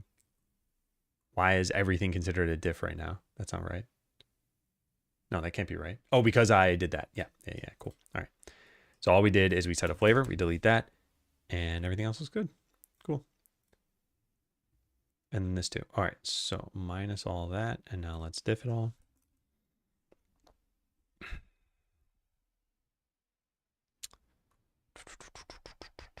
So this sets the copyright for us and deletes some code we didn't use and makes it a little bit clearer. Yeah, this is pretty nice. So we could save the copyright change. This doesn't actually commit anything though, does it? No. And then do I want to write something about that it changed? I'll just write it here. Make sure the copyright is always up to date. Okay, so what is this? Update copyright year. There's one little thing we have to do before we can say that this is definitely working, which is test it on Mac. So I'm gonna do that after I've checked this in. I could just hit export, I guess. I don't know. Anyway, well, I don't know where that shows up. I gotta go find that out. Fixes this. I also simplified the code for, what is this thing called? Feature tags dot slash program. We never run it manually, so main isn't needed. And we revert the whole file at the end of the release. So removing the features isn't needed.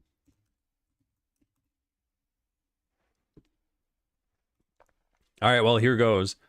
So let's go try this out. We're going to just click the play button here and then let it build the Mac version. Does it use Vile? No, it's QMK. I don't know if there are any QMK specific features that I need, but I think there are, and I don't know what they are. I'm guessing Vile can do combos, but I'm not sure. All right, so we just got to pick anything here. What's the best one to choose? It's going to be obvious. Let's pick playtest, I guess. That way I don't mess anything up. I don't want this to tag anything, though. So I want to stop it as soon as it's done with Mac.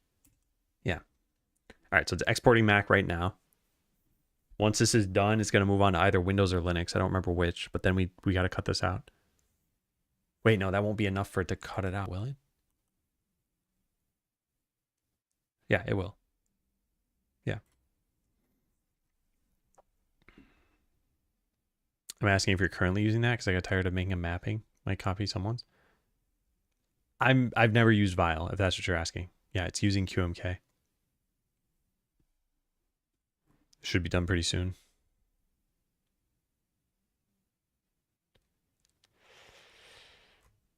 Come on. I didn't expect it to take this long.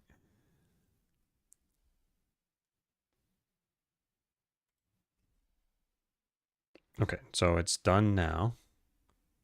And this would have modified our export preset. So it should have the new copyright in. And it also modified the project. Okay, so let's revert all of that. And then go launch the game. Open Mac. So this will be playtest version something 29, 0929, I think. It should say at the bottom left. Good. And now we got to go look at the copyright. So it launched. That's good. I want to make sure I didn't break anything. But now where do we put that? Unzip path is temp delete me. Well, that's easy. Temp delete me, what, Skeleseller? Yeah, but I want to go look at the app itself. Is there a copyright in here? Can you see this on Mac somewhere? Oh, copyright. Cool. Look at that. Neat. Are we able to try these? By these, you mean the key map that I have? The key map is public. Yeah, so take a look through this if you want to see it. There's a lot of stuff on here to control lights, and I don't ever have the... Oh, the gameplay test. Oh, yeah, the demo's on Steam. The plate... So you might be talking specifically about this. This is not something that I'm really sharing with people anymore because we're so close to launch. But yeah, the demo is freely accessible. All right, so let's go and change this back to play. AI asking if we should just delete Skeleseller. Did it? I didn't see that. I'm still waiting for my keyboard to show up. Looking forward to hacking on the firmware. Yeah. Yeah, it is pretty neat. If you haven't seen this video, I highly, highly recommend watching it. You specifically, Cruddlefish, because I don't want you to feel dejected when you get the keyboard. That like, oh man, this is a lot of work. So yeah, that video might put you in the right frame of mind. Got a price picked? Yeah, it's going to be $15. And there's going to be, I think, a 20% launch discount. Although maybe I made it 15%. I can't remember what I set it to. So yeah, it won't be exactly 15 at launch. Take care, Matt. Hope you have a good weekend. Hope you can recharge after last difficult weekend.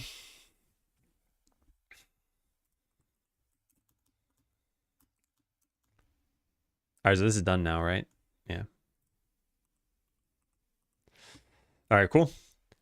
Remove move fast and break stuff message. I think this is only in English.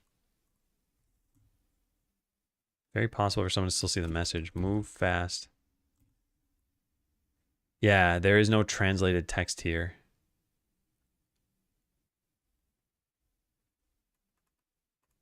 Oh boy. What is going on here? Why is AI suggesting that I just like change a whole bunch of stuff? I didn't even write anything. It's weird. What is happening? Why does it say keep or undo here too? Did I press something? I want to undo this. What? What is going on? It made a change to this file somehow. I don't know what prompted that. I don't think I've ever seen that. I'll play the game tonight, so it's worth. We launched in prod on Monday. Oh, nice. Cool. Yeah. Yeah, I don't know what did that just now. All right, so here it is. Save files from older versions won't be supported until the game actually launches. That way we can move fast and break stuff. Your old save file was deleted. You'll have to start a new game. I don't think that's true, first of all. Yeah, I don't think that's true. We do this in a few places.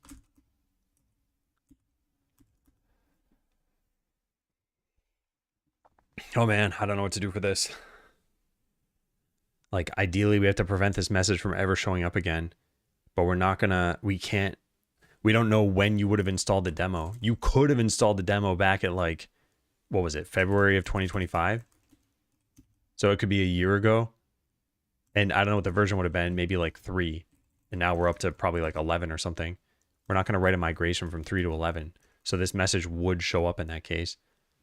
Save files from older versions. Okay, so I should make this in the present tense. Aren't supported. Maybe just very old versions aren't supported.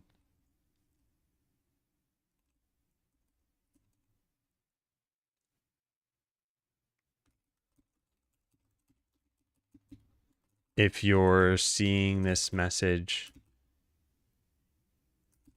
after March 2026, then there's a big problem.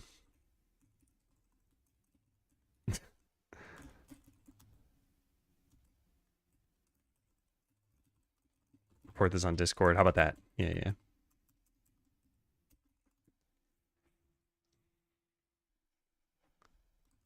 How about from pre-launch versions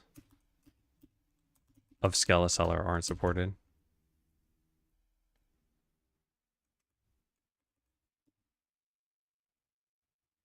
Yeah, that's pretty good. And then what's this one? The file storing bone mode runs is out of date. Where does that happen? Just when we can't load this?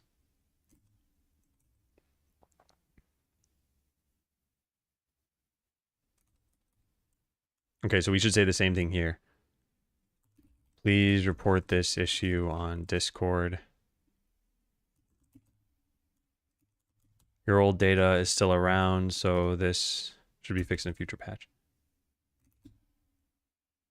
Okay, yeah.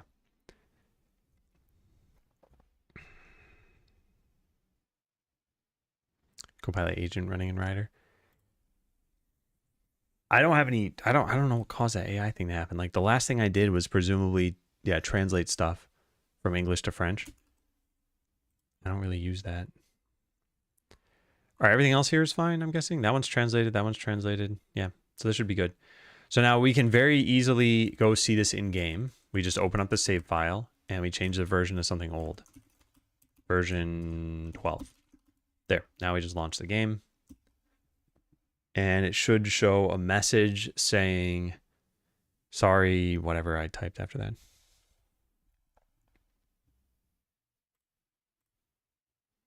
Save files from pre-launch versions of Skeleseller aren't supported. If you're seeing this message after March 2026, then please report this on Discord. Yeah, good. All right, so there's that. Now, what do we do for, there's some like CM runs.json. Whoops, that's not what I meant to type. Whoops. Does this have a version? It does, yeah. So if I set this to version 0, and then I launch the game, what happens?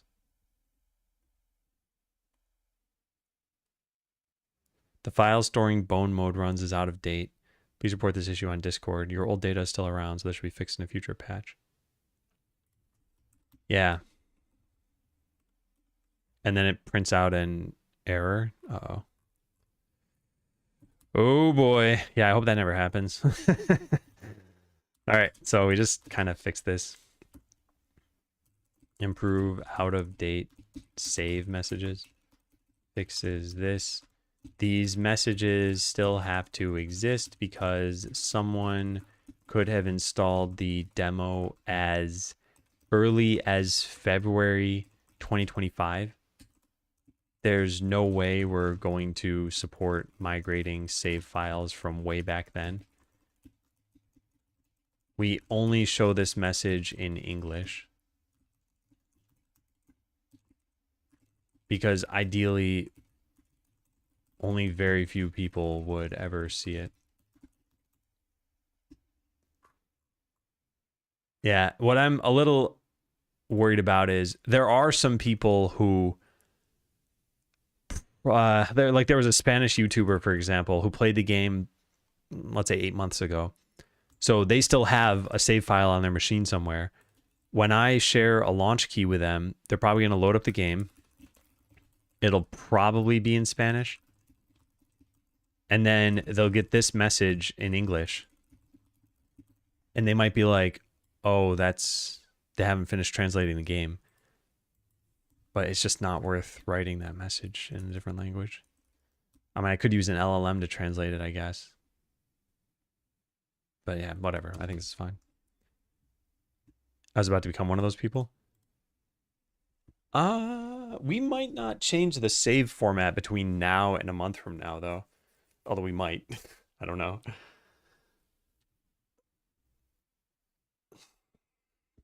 For what it's worth, the save file is very, very easy to edit. So if you just open it up yourself, and you'll find things in here like money and other currencies and levels and stuff. So if you were like, oh man, I played for 30 minutes, I liked the demo, and I ended up with, I don't know, 2,000 gold, you could just hack it back in when it launches.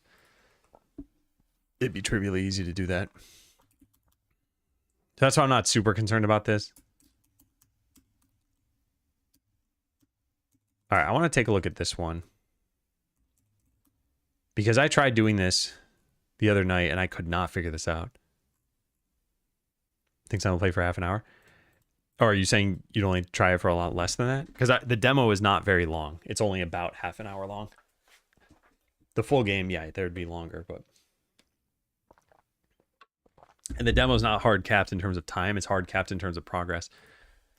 Both games have an ending, yeah. So the demo is maybe like 30 minutes or so. But then the full game story mode is about maybe like 4 to 5 hours. And then there's an extra mode that you could also play for another like probably 5 hours. I can't just roam. I mean, you could in sort of the same way that you could for like, I don't know, like Legend of Zelda for the NES. Like at some point you beat Ganon, you have every item, you have no other goals. You can still wander around the world. There's just no reason to do that stuff. So yeah, you could still play the game. It just wouldn't be anything for you to do.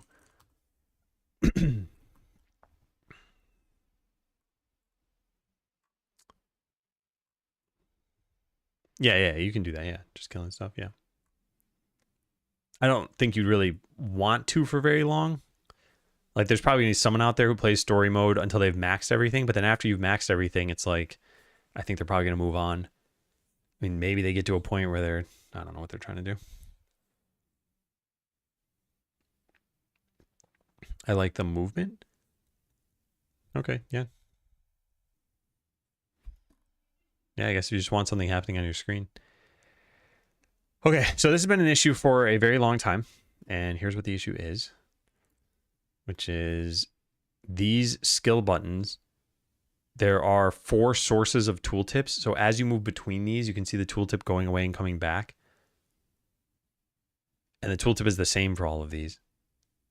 So we need some way of having a tooltip show up for the entire thing, but still allow individual buttons to work so that you can add and remove skill points. And yeah, I tried figuring this out the other day and I just couldn't. So here's what I came up with though, which is that we should make a new scene altogether and try to get it to work there. So I'm going to make a new scene.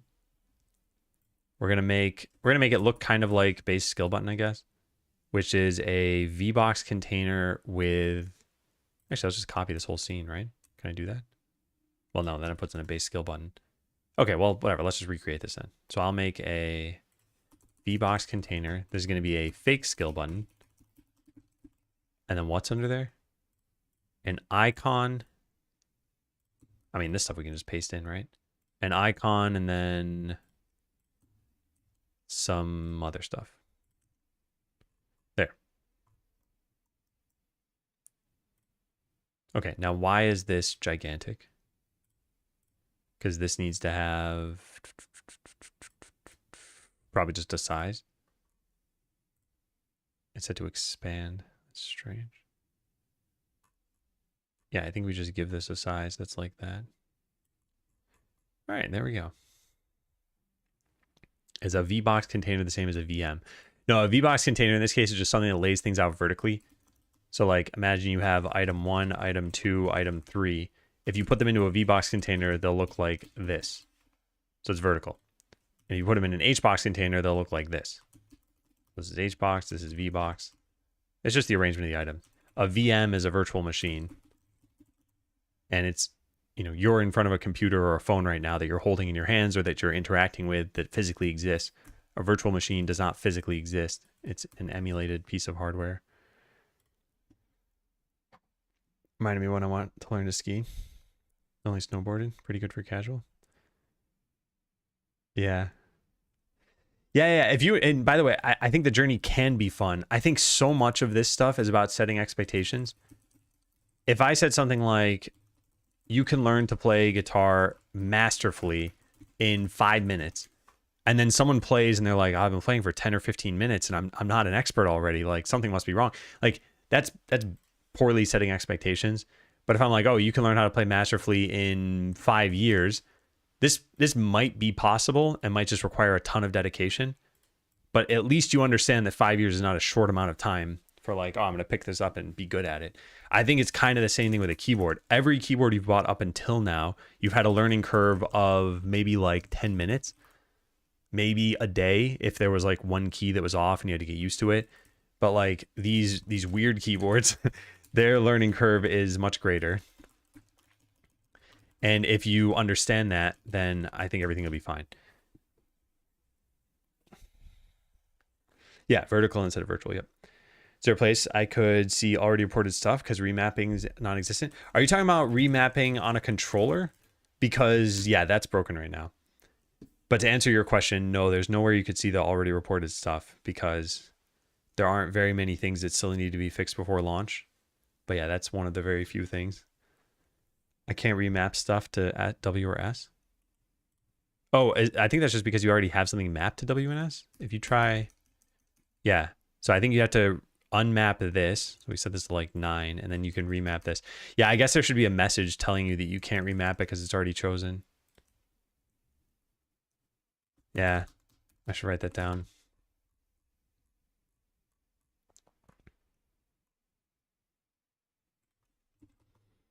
If you try to map a key to something that's already bound, you get no warning. For example, try mapping zoom in to W. Should at least tell you that the key is already taken.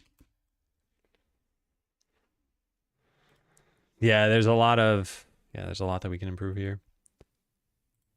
Put S instead of W. Oh, in here? Like if you, oh, interesting.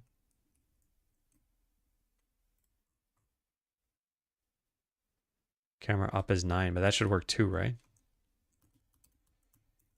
Also, if you try mapping a key to camera up or camera down, it now scrolls that entire key bindings menu.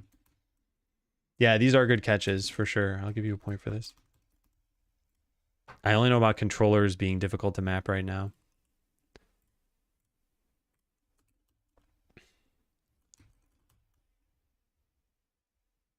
All right. What are we doing here? Yeah, the multiple tooltip sources. Okay, so I'm going to go make a special script for this stuff. Let's attach this. Let's attach a new script. And we're going to call this... Actually, you know what? Let's make a control at the beginning of this. That might not matter, but... Yeah, in case it... Whoops, what am I doing? Make scene root. Okay, so this is going to be like fake scene for testing. And we're going to attach a script, and it doesn't matter where it goes. So sure, that's fine. And then I want to do a bunch of things. So this is the fake skill button. And I guess I want that to have its own script. Does it need to? And then don't we need a tooltip in here?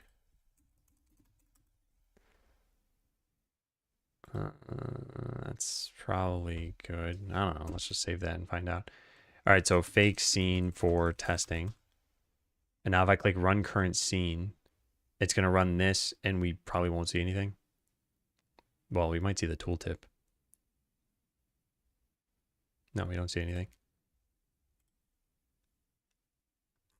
Why don't I see anything?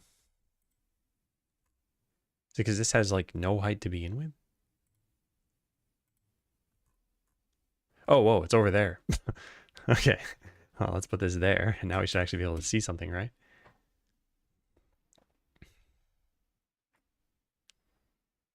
Yeah, nice. Now we can see this.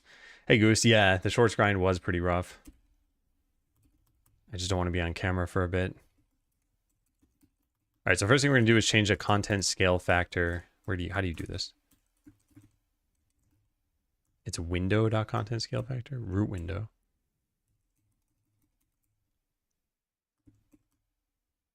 And where might you come from?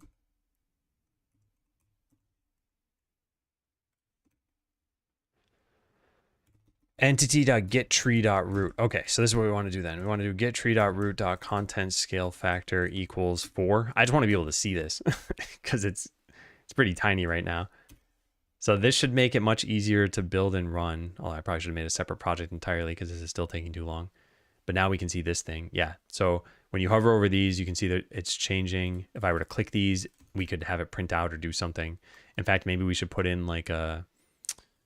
Let's put in a rich text label and we'll just call this output. And we'll put this over here and give it a bigger size. So that hopefully you can read a message.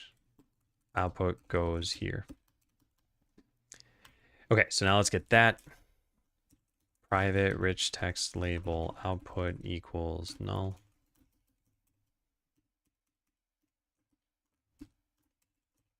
Output.text equals started up. Private void set output, string text, set output. Whoops, started up. Cool. All right, next up, we want some tooltip action going on here, but also remove points, main skill, and add points. Okay, so these are all buttons. Yeah. Button, remove button. Get node. Cool. So set output is clicked remove. We want to do this for what? The main, the add, main skill button and add points button. Main skill and then add points. Oops, that's supposed to be main button. Clicked main and then add, clicked add. And then what else can we do? Click the icon, I guess. Is there a click handler on this? How do we do that? I don't think I really care about that one yet. Yeah, let's just ignore that for now. All right, so all we should see is a label started up. When I click this, it says click to add, click to main, click to remove. Great. So the buttons are working, but there's no tooltip. So now let's get a tooltip working. So let's just do it on the remove button for now. Mouse entered plus equal. We need a tooltip here. Private tooltip equals null. We get the tooltip from that. Then we fetch it. Tooltip, tooltip. Make sure we can access it that way. And then here we'll do tooltip dot set text hovering over remove. And then show it. And when you hide or when you exit, we're just going to hide this thing. I think that's good enough.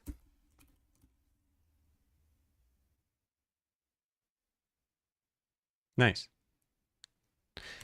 Okay, so what I want to do is I want a tooltip on the entire thing. So this would be hovering over the button.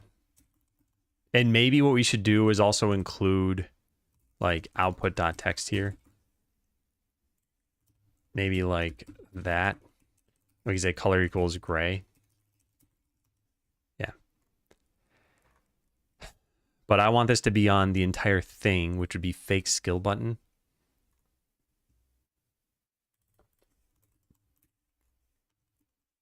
And fake skill button is just a control as far as this is concerned.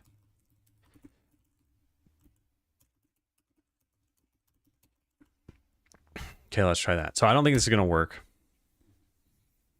And this is at least the problem that I had, and we've recreated this. Yeah. So it's very broken. When you hover over this blank space, it doesn't do anything. But it should.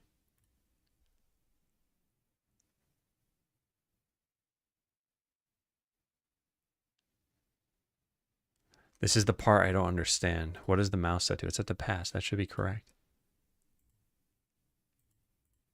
What is that blank space then? Is this VBox container? Maybe this needs to be set to ignore. But then it won't even pass it up to the parent, I think.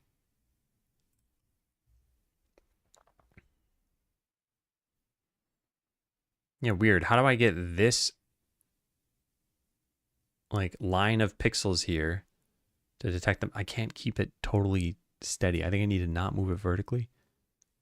Or maybe that's not the problem. I don't know what's going on. No, there is no pixel here that doesn't make that work. It's the plus button that's getting hit. And when the plus button's being hovered over, it stops this from happening. Okay, so I see. So it's not blank space. It's these things that stop it. I guess you forward the mouse entered on the buttons to the parent and treat it like you hovered over the parent. So setting this to ignore is probably pointless.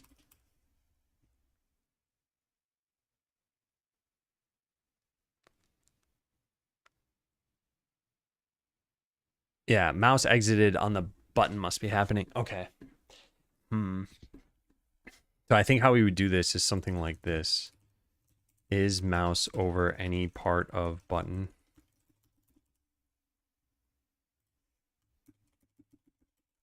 Private void hide if mouse is not over. If this, then hide. Okay, great. So now this goes here. Hide if mouse not over. And then we want a like a show tooltip, I guess. That goes there, and then we do this stuff. I think show is going to update its... If not this, then show. And then this goes here. And then we just put this for all of these. I don't think this is going to work, but let's try it. Add button dot mouse entered plus equal show tooltip. And add button dot mouse exited. Okay, so now it's just with the add button. And yeah, maybe this works. Take care, Leap Year Girl. Thanks for popping by. Try to find a mango this weekend and then consume it. All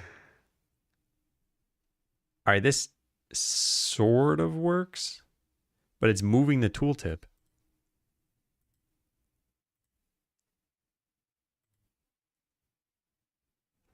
And it doesn't update this when you click. Why is it moving the tooltip? Because of set text, probably. Does this also update the... Yeah, it does. Okay, I see. So we would just do that here.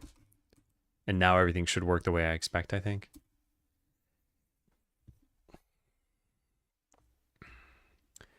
It hangs, presuming I don't skip the starting animation in demo, like fully hangs the PC. Then after crash, it shows you just skip it and it works. I tested a bunch, might be me.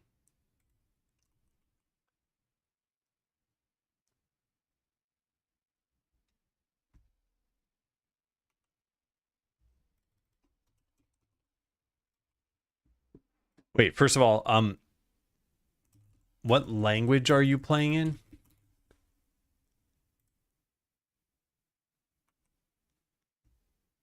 A Discord server that has a counting bot, and I'm breaking everyone's minds. I think the best mango ever. I think it was from India. So if you have any imported mangoes from India, English, excuse me, I closed the tab by accident. Oh, that's not good. Okay, and then what OS are you on? Because you're just playing the demo, right? Man, if there'd been a bug in the demo this whole time, that'd be quite a shame. Linux, okay. Oh, man.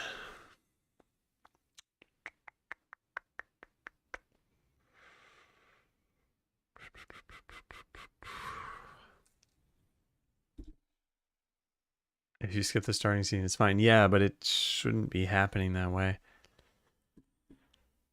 Oh, boy. All right, well, thank you for telling me. I'm going to have to look into this. I wonder if this happens on a Steam Deck. Actually, do you mind telling me more about the Linux machine you're on? Is it a Steam Deck? Is it just a computer? Like, what's the actual flavor of Linux? That error message, I think, should be...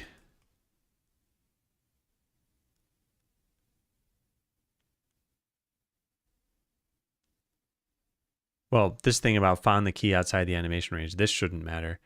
But this, I probably don't have much control over. It's Arch Linux, okay. All right, yeah, take care, Leap Year Girl. Okay, let me write this down.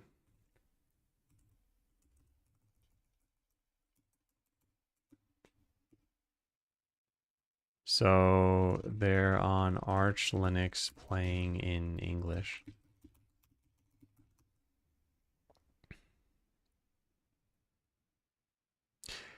Royal, can you try one more thing? Can you try restarting the game, clicking new game, and like watch the cutscene again? It won't save over your file if you don't complete the tutorial. So like after you've done this, you can just quit it or go back to your old game. But I wonder if just going straight from the beginning into the cutscene always causes it to crash. Or if this is because maybe control remapping caused it to happen somehow. I don't know.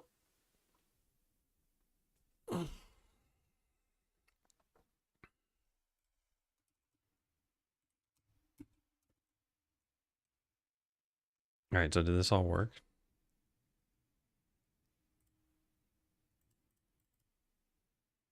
Yeah, now there's no way to hide this though. Oh, because of this? Oh, drat. By restart, I assume you mean reinstall. No, just close the game and reopen it.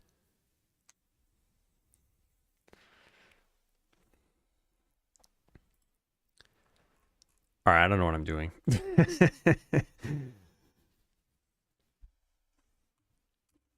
I guess I just want this on the fake skill button. I don't think this is getting propagated up here though. Let me think about this. So I want to hide the tooltip when the mouse isn't over anything. How do I detect that the mouse isn't over anything, given that there's no centralized place to check for mouse exited?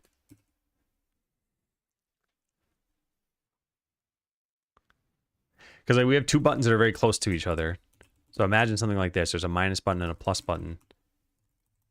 You might get these events in the wrong order such that you think you left the control, but you didn't. You just entered another one of these. So we'd have to check on the next frame to see whether this is false. I guess we could do that.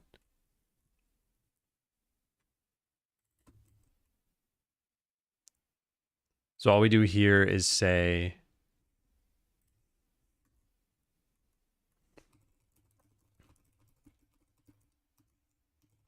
mouse exited, I guess. Is mouse over any part of button equals false? Okay, so now this gets deleted. Mouse exited. Oh, I gotta rename this. I said mouse existed. Mouse exit, how about that? Sure.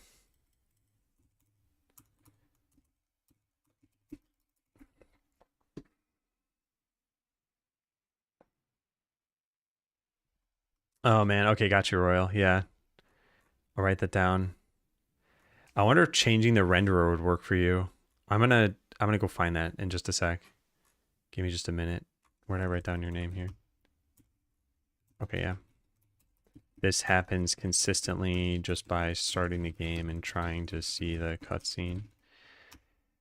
All right, somewhere if we go to incremental DB, Skeleseller, we'll find a comment I left somewhere. Where is it? Yeah, do you mind trying this, Royal? Try launching the game that way. I don't know if it has .exe at the end, but yeah, if you're on Arch Linux, you definitely know how you would do that yourself. But yeah, find the executable and try passing in -- rendering driver OpenGL3, because then I think it'll work.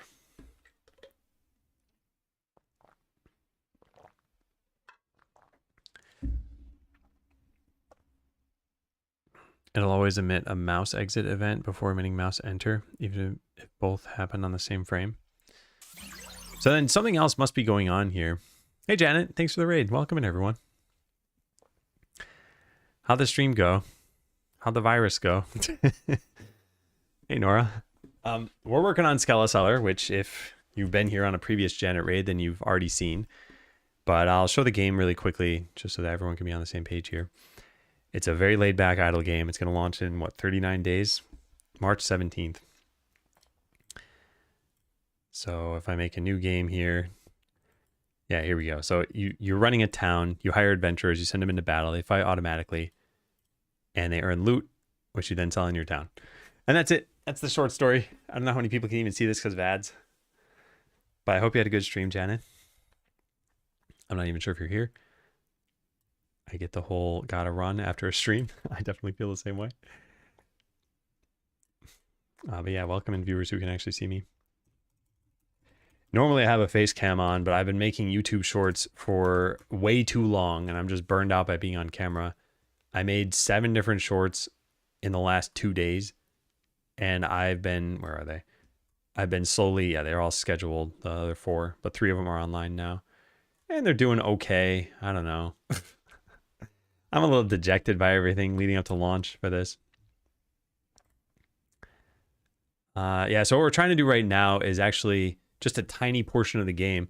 I'm trying to make it so that when you have a skill button, you can hover over any part of it and not have the tooltip move around, but you could still click the buttons here. And I just cannot figure this out. It should not be very hard.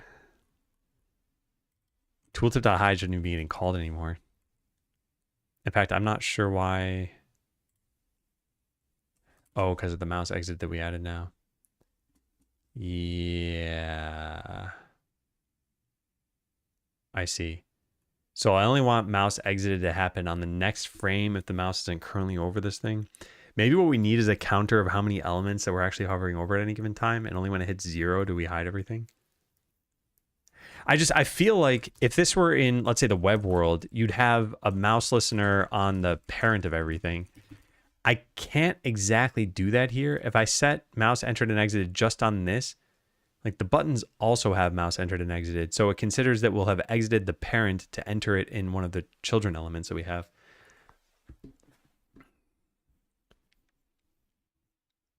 Yeah.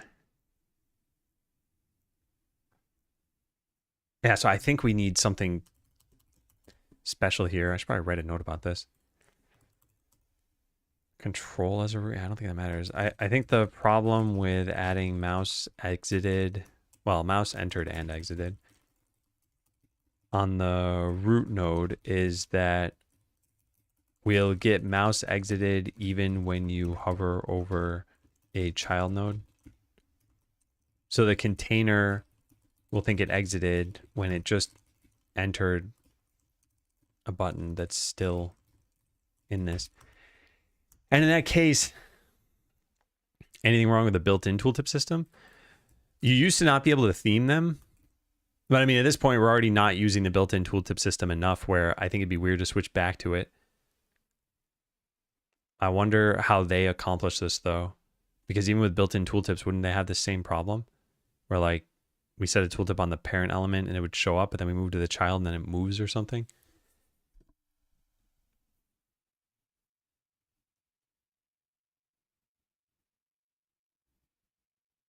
So let me think about this. We would never go a frame without this thing leaving. So I think whatever we do, we need to do it on the next frame. So we don't do anything immediately unless it's showing the element.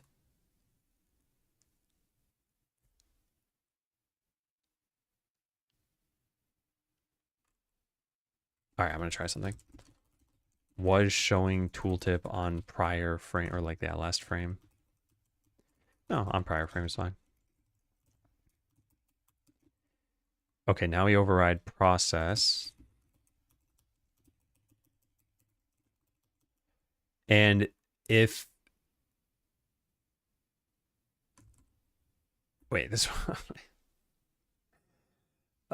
sometimes I hate this. We want this to be like the is mouse over any part of button. And then if we were already showing it and now we're not, then we hide it. Probably have to use make custom tooltip to get things to look exactly the way you want, but at least the triggers would happen at the right times. Yeah, that must be something new. I remember a while ago you couldn't even theme them. And I guess you could control the amount of time it takes for them to pop up. But yeah, this would be like quite a refactoring at this point. And I think there's probably a way to solve this here, but I think it'll be tedious to do it here too. So I kind of think there's almost no winning with this. But let's at least see if I can get this to work in a minimal repro. So now what I want is to only have it happen that we do this. The height of the mouse is over thing, I guess we've had there. And it happens on the next frame. Okay, let's try this and just see what happens. I don't know if we even fixed anything.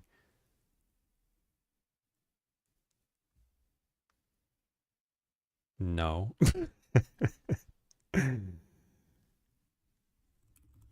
I wonder why not. I wonder what's happening.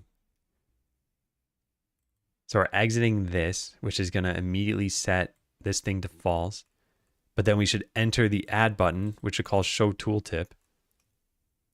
Then this shouldn't happen here. We should check to see if it was showing on the prior frame. Yeah. Yeah, so do we ever set this to... Yeah, we do. Okay.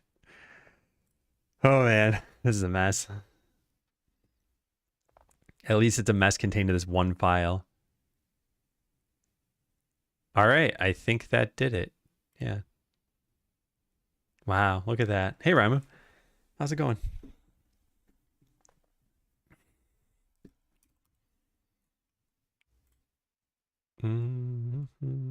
So the only other thing I want to do is when you click the button that it updates the tooltip. And that's here. So I guess we have a update tooltip. And that's where this goes. Actually, wait a second. Isn't just set text enough for this to happen? Yeah, it is. So this can be like that. No face cam, but hopefully you still have a face. I still have a face. It's less pixelated than what you're seeing there. I was just saying this earlier. I'm a little burned out on being on camera just from the amount of shorts I made. There's a lot of recording and then editing and just bright lights in my eyes the whole time. I mean, that's not too different from streaming. Oh, whoops. What am I doing? I'm launching the wrong thing. So yeah, I'm going to see at the end of this week when all the shorts have been published, was it worthwhile to have done this? Problem is I can't exactly track how wish lists changed, but if they don't at least trend upward, I noticed without this, anytime scene changes or something near it spiked the CPU usage. Yeah, this is really tough because I don't know what we're supposed to do about this. Like, can we detect this or something? Thanks for trying this, by the way. I'll give you another point for that. I can give people this driver, or I can give them like a startup option in Steam, although most people won't need to ever click this. But I could just say something like, choose this if the other option doesn't work. Hey, Simon. I don't think I've ever seen you before. Thanks for the raid, and welcome in. Hey, Darth Hollister. Let me take a look at your channel so that I don't seem like a jerk. Just to see. No, wait. You raided the other day, right? Yeah. I probably said the exact same thing. And then I followed you, but I haven't actually watched your stream yet. Aha, so I am a jerk. Well, thanks again for the raid. Yeah, maybe last week. Man, I'm sorry. I have been a mess. And then I've just been doing so much different stuff. Hey, Sup Clever. I was just mentioning this, but one of the things I'm trying to do, so overall on this stream, we're working on Skeleseller. It's been about 2 years I've been working on it. And we're going to launch in whatever my stream title says. I don't know, 39 days. It's going to be March 17th. And in part of getting ready for launch, one of the big tasks has been marketing. And I kind of look at it as you have 3 different things you can do. You can either use your own influence, use someone else's, and maybe many people's, or you can run ads or something, which is kind of using someone else's influence. I wanted to try this out a little bit more, and more in the form of YouTube shorts or like TikTok content or something. I don't like TikTok, but my wife has an account, so I'm trying to post from there. And this stuff hasn't been doing great yet. Like, okay, here's the newest video that I posted. This you can see ramped up pretty quickly, and now it's kind of leveling off a bit. It'll probably get more views than this. It might end up in like the 1 to 2,000 range. But then how does that actually impact wish lists for this game? And unfortunately, I have not seen a positive trend in what I've been doing and wish lists. If we just look at this, I started on the 4th making shorts, and then it dropped after that first day. Now, I don't know, maybe the next day we see this shoot up, and it did have a good correlation. But if you look at the all-time history, it's like, this is a drop in the bucket. Can you even really see that it's gone up in the last couple of days? Not really. You see this massive spike here. That's from other people's influence. That was from other YouTubers. Hey, Don. And hey, Eisenberg. And TJ. Yeah, so anyway, if you want to see the game that I've been working on exactly, it is on Steam. I will show you a quick demo right now. But the demo's been available for a while if you want to play it yourself. This is Skeleseller. Very, very casual game. It's a turn your brain off kind of game. There is some strategy to it, but largely you could just leave the game running if you wanted to. That's not how I expect people to play. But yeah, you hire adventurers. So we have our rogue. We'll send them into the forest here, and they just fight automatically for you. So I'm not controlling this. I don't make the rogue, do a sneak attack or something. It just does what its abilities are. And then when it wins this battle, it will earn a potion, which we can move to our shop. And then these customers will go buy it. And that's the very core gameplay of it. You build up your town, you level up your adventurers, you do normal game stuff. It's like Stardew Valley. I think it's very unlike Stardew Valley. I think it looks like Stardew Valley, but other than the aesthetics, there's no like, you're not manually controlling any of the characters. You are not like, yeah, I think the biggest difference is you're not manually doing anything. But then also in terms of how things build up, like there's no social interactions with the characters in the game. This is mostly just like I said, shut your brain off. It does kind of become like Stardew Valley in that there's an optimization against the clock. In this mode, there is no clock, but in another mode that you can unlock, there is. And yeah. But the tooltips in the demo are jumpy. Yeah, we got to fix that.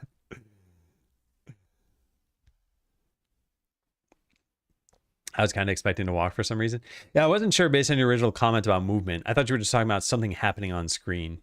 But yeah, this is all indirectly controlled stuff.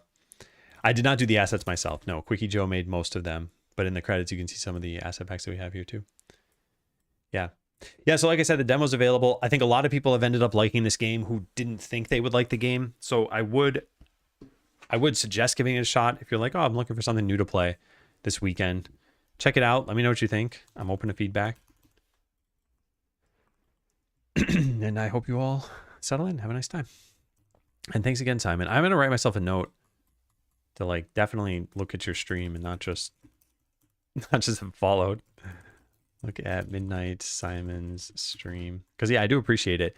My stream schedule has been a little weird lately. And I guess one of the weird things about streaming is usually you have like person A and person B who might want to raid each other, but it's almost always unidirectional here because of just people's schedules. Like if I end at 3 p.m. and someone else ends at noon, it's hard for me to raid them because they wouldn't be streaming when I'm streaming. So I always kind of disliked that aspect, but there's nothing, it's not anyone's fault. So yeah, I tend to end around like noon my time, and it's currently 10:47. And then usually I wouldn't even raid someone because I would start another stream after that, after lunch. And I just haven't been doing that lately because there's been so much other stuff to focus on. So yeah, I think we got this working. Let me quit out of here and go back into this. And then we need to translate this into the actual game. Yeah. So it works for this. I don't know how I feel about this. I think I like it. Yeah, I think I like it.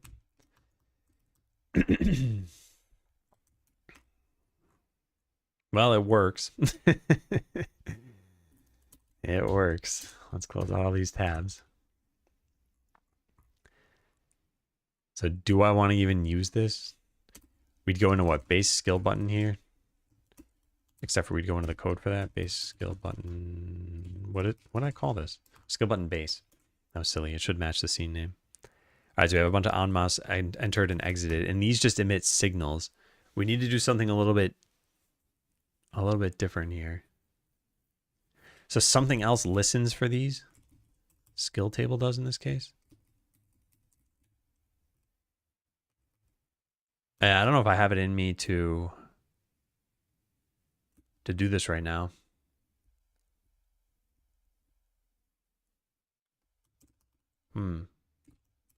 All right, well, I'd like to save off what I've done then. Is there anything else going on here? Not really. Okay, so I think I figured out a way that I could handle this. In short, the problem is that the root control mouse exited will be triggered even though we're just going to enter a child node.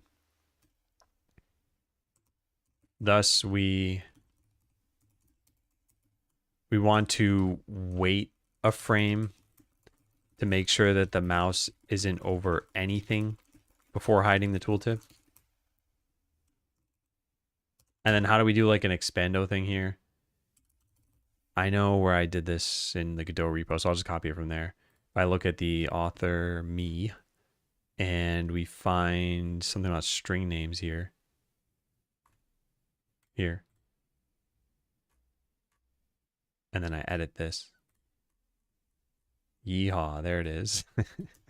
Okay, so I want to put this over here now. And then a closing details tag. All right, so what is this? This is example solution. Or like minimal repro solution, something like that. So if I preview this, yep, nice. Now, weirdly, it did not do syntax highlighting here correctly. Oh, I never even typed it in. I am doing a lovely job. All right, there we go. And then the scene hierarchy is this, which I don't really think is super important. I could just save off the scene. Yeah, I might as well just do that.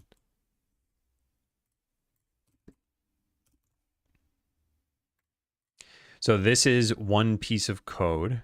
This is the minimal solution code. And then let's put in another thing for... Wait, can I do TSCN? Does that work? Oh, wow, it does. Good job, GitHub. Good job. And let's put the solution scene here. And I think that's all we needed.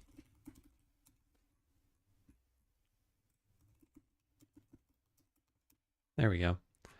All right, so comment that. Is there anything else that changed in here? Notification box got a different UID. What is this?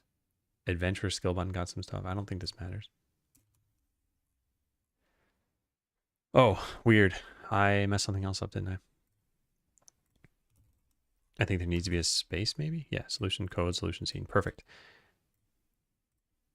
And then I'll just write at the bottom, I didn't incorporate this into the game yet because I'm a little bit burned out and don't want to spend the mental energy on this right now.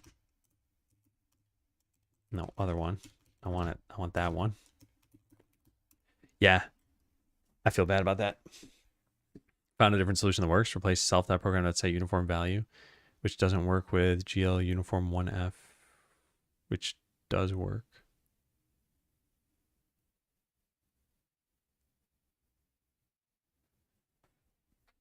That sounds strange, but yeah, I need to look more closely at it myself. By the way, these are the kinds of things that I think are usually worth understanding. Like, yeah, why didn't that work? And go try to find out why not. Because otherwise it's, you might go 6 months or a year without seeing this again, and then you might forget about it and then fall into the same trap and be like, oh, I know I ran into this before.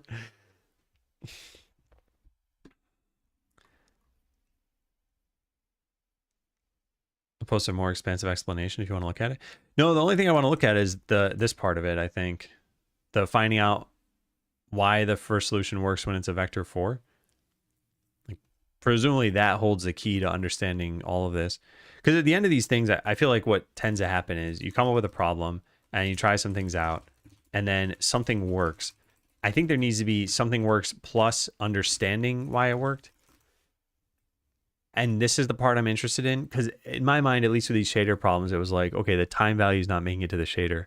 So we're either passing it in wrong or we're using it wrong. And you said it was being passed incorrectly. I don't believe it was, because otherwise you would have seen the color change in the shader. So it was like, okay, something on the color side is wrong. Now, why is it wrong? Streams helped me understand what was happening when I was programming a new mouse. Thanks. Oh yeah, how you liking the mouse? Because I'm about to RMA this mouse, or return it at least. Apparently, and this is something that kind of bothers me. So Corsair's RMA policy is that the user pays for shipping. Like, I got a mouse that was defective, and Corsair's going to make me pay to send it back to them. I don't like that. I just feel like, why would I don't know. Yeah, how does that instill confidence? Now, they did suggest that I send it just back to Amazon, which now I'm going to do, I guess. But I was like, well, then I have to, if Amazon doesn't want it back, then I need to go bring it to an e-recycling place.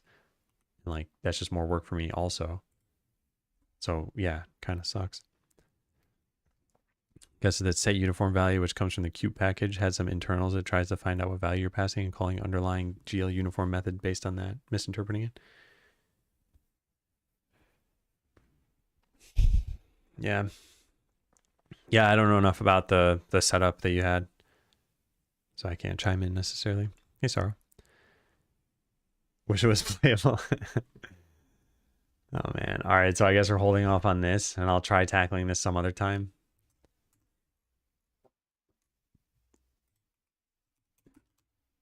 I guess I can just leave it as a thing that we have. All right, this one I've always kind of just been curious about. Investigate this to see how hard it would be. It may not be worth it. So what do I have here? Use the coin graphic everywhere we're currently using money symbol. All right, we should try changing this in one spot and just see how hard it is to change it there. So an emoji font that when you type Mew types a coin. Let's see what that looks like. I should probably delete all this stuff, huh? Revert it all. Reload, close, and stop. All right, so we go make a rich text label. We type in a Mew, and then we change the font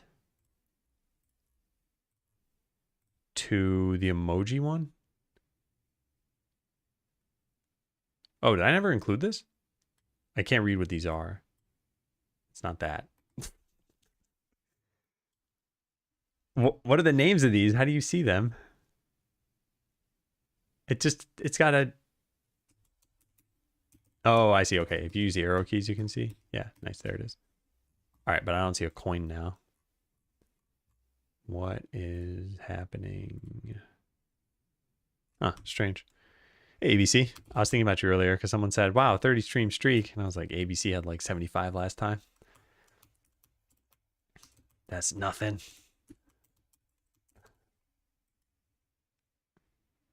All right, game. Oh, by the way, something I didn't know about on Mac. Take a look. You can color folders a different color. The way that this is actually working, though, is that you're just changing it with a different graphic. So if you drag a graphic onto here, it changes the folder color. Well, now, because of that, I can match the folder colors in Godot. So red for assets, green for scenes. Red for assets, green for scenes. That's pretty nice. Unfortunately, I did not change it recursively. And that would be even nicer. I don't know if there's an easy way to do that. Can you? I don't think you can even right click this, right? No. Yeah, that's a shame. There might be some script I could run that would do that, though. Yeah, then I found out there's a website called, what is it? Mac OS Icons. So if you are interested in doing this, you can just type something like purple folder here, and someone's made it. You just download that and just drag it onto a folder, and you're done.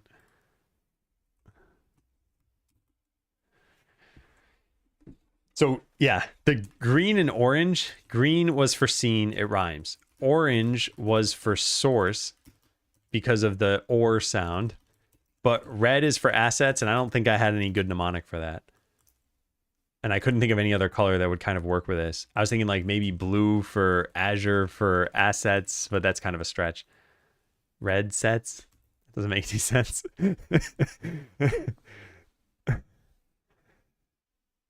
Yeah. I don't have anything that's clever. And now red is what assets are in my mind. So now we can't change it to a different color. Like if purple somehow made sense, I can't just make it purple because I'm like, I expect it to be red.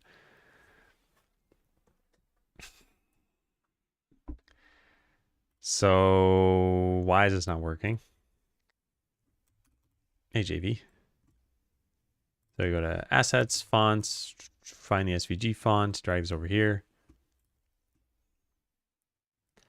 And now there should be a coin in here somewhere. Geometric shapes. Huh, I see skulls. I don't see a coin.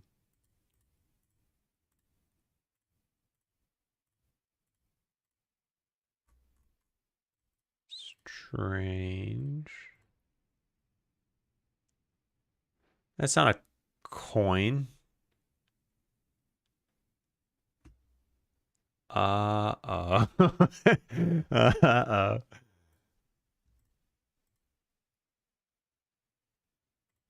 Oh, maybe I don't have this font.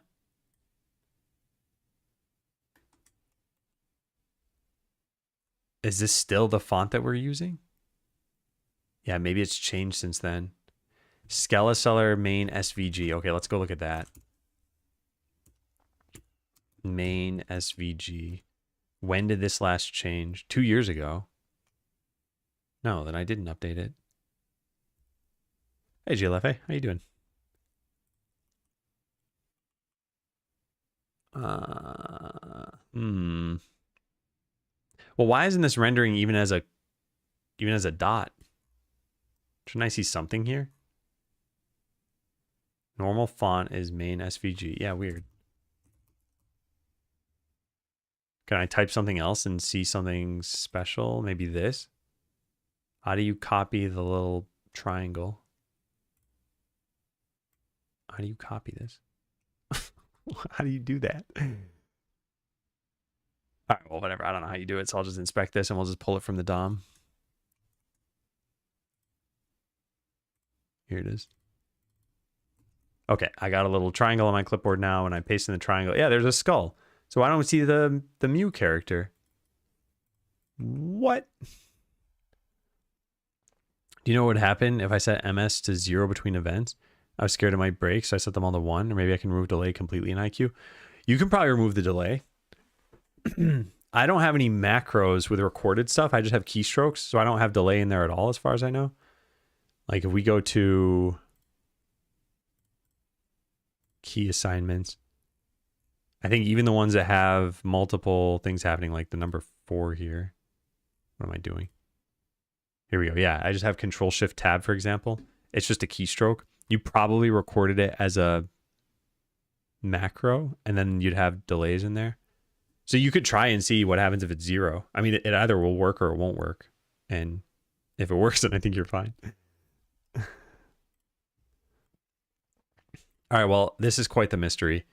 I don't know why we can't see this. Unless maybe I did not type a mu correctly. No, it's definitely correct. Yeah, why wouldn't this render? The only other thing I could think is that I have the wrong font. But this hasn't changed in 2 years. In fact, we can look at the history. Probably hasn't changed ever. Yeah, it hasn't changed ever. What am I missing? How could I possibly...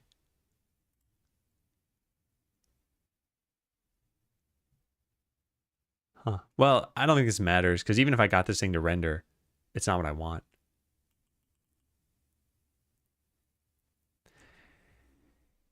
And we'll run into an issue here, which I think is going to make this annoying to solve. I think we're just not going to do this. But I'll show what the practical impact of this is. And people have commented on this, which is when you go to build something, it says something like 10 gold in a tooltip, but the gold is represented as a G and not as a coin. Oops, I clicked that too fast. Yeah, so here, for example, build 50G. We could show 50 in a coin graphic. The problem is that buttons, for example, don't let you specify custom stuff, so we'd have to make a custom component for it. Because if you make a button here, you can say build and then 50G in parentheses. You can't just put an image in the middle of this, and you can't specify custom contents. It's literally a text property here, and it's a string. So you need to make a custom button class that allows for both text and a graphic, which that part's not that hard to do, but then you need to do this pretty much everywhere, and it's not always a button. It can't be a different code point because I copied it from the website. At least I don't think it can be a different one. Like here, it shows up as, yeah, this. And I just inspected the DOM and copied a mu out of there. Could you fake it with the icon? So you could potentially fake it with the icon, but I don't think I want to do that. We need to make just a single frame if we do that, which, yeah. But yeah, I would say build and then 50 in parentheses, which I think would look a little bit strange. And I know you can put the icon on the right side. But even then, it's... I don't know. Maybe if you did... Maybe you got rid of the parentheses. But then it says build 50. And yeah, you can't put a parenthesis around the other side of it. Hey, Paj. Like the command break at point, then enter. I record as a macro. Yeah, if it works as a keystroke, I think that's best. It all depends on what you need to do. So macros are good for when you have a compound set of commands that you want to do. Like you press up, then wait a little bit, then type out the word reference, and then wait a little bit, and then press enter or something like that. It's like, okay, that needs to be a macro. Yeah, Paj, I was sharing earlier that I'd made too many. Yeah, we could do something like that, but I still think the spacing would make it look a little bit weird. And the other thing too is if you ever had another language where, I don't know, the 50 needs to come first, then you need to change where the icon is on this thing.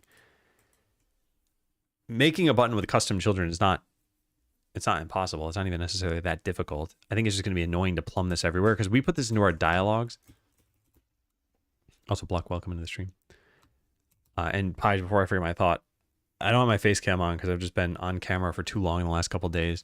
I've been making a bunch of YouTube shorts, which are probably not worth my time. But I wanted to at least test it and see if they'd be worth my time. So yeah, I've got 3 that are online and 4 that are scheduled. And I don't have an easy way to link all of them, but if you just go to my YouTube channel, you can find them. I think they're decent. But the whole point is to increase wish list, trying a content farm. I'm just losing my mind over here. Just getting closer and closer to launch, and I'm like, what am I doing? What if no one plays this game? What was I just focusing on? Oh yeah, right. The custom children thing. So let's say we had a button with gold or something like that. Now, how do we get that in here? Because this just uses buttons. We can't inherit. Oh, wait, we could inherit from button probably, but then it needs to match the exact things that we have here. No, can you inherit from button? I don't actually know if you can do that. Yeah, you should be able to. Otherwise, that wouldn't make sense, right? Yeah.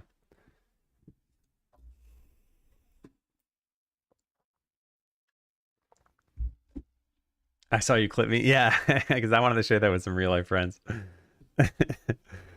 Well, also it was funny. And I don't know if you saw one of the longer videos I did, this one. But in it, I'll load this up and mute myself. In it, one of the things I talked about was the economics of game dev.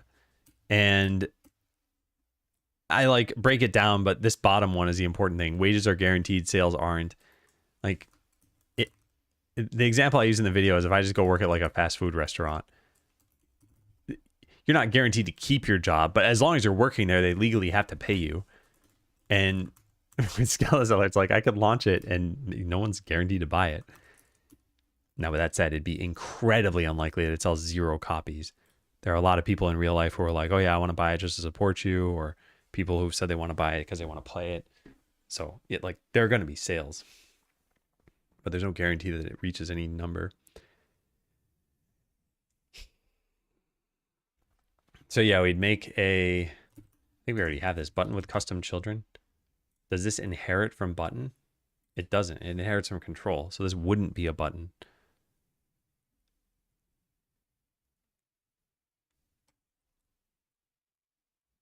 We need to make something that inherits from button.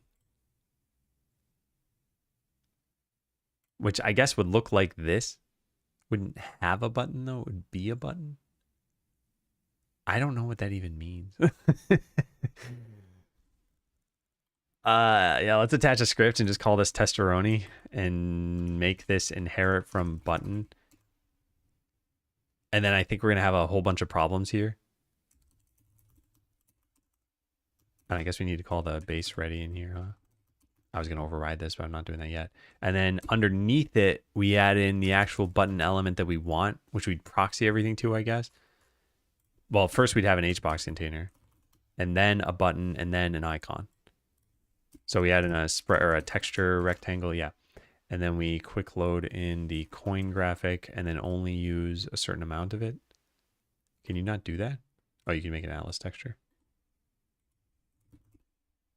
And then how do we figure out how big this should be? It's 75 by 14, and there are 5 of these, so it's 15 by 14, yeah. 15, 14. Okay, now why is it stretched? Presumably because of the stretch mode, keep aspect. Okay, I guess that's not what I want. Because I want that. There, nice. Okay, and then I want to center this. How do we do that? Probably over here. No, wrong center.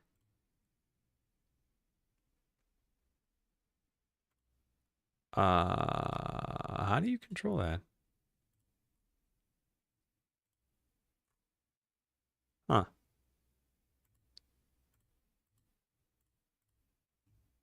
Yeah, I don't actually remember how you control this. I guess what we could do is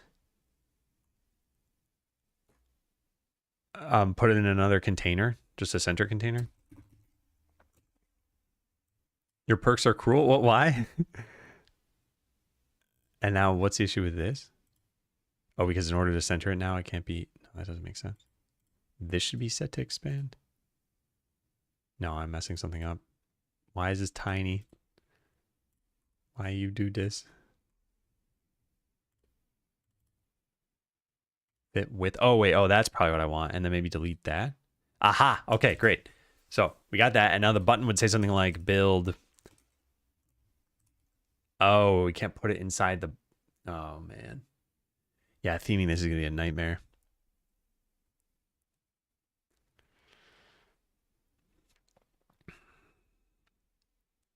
Thanks, Magnetic Mind. Honestly, having the base people from stream and Discord is going to help significantly. Find a lot of random games on Steam, but they only have less than 10 reviews, so it puts me off. Might be AI slop. I'm surprised you're even finding those games. Steam isn't supposed to push any of those games unless they have at least 10 reviews. And they've said this, I think, pretty clearly somewhere. Like, we don't surface your game.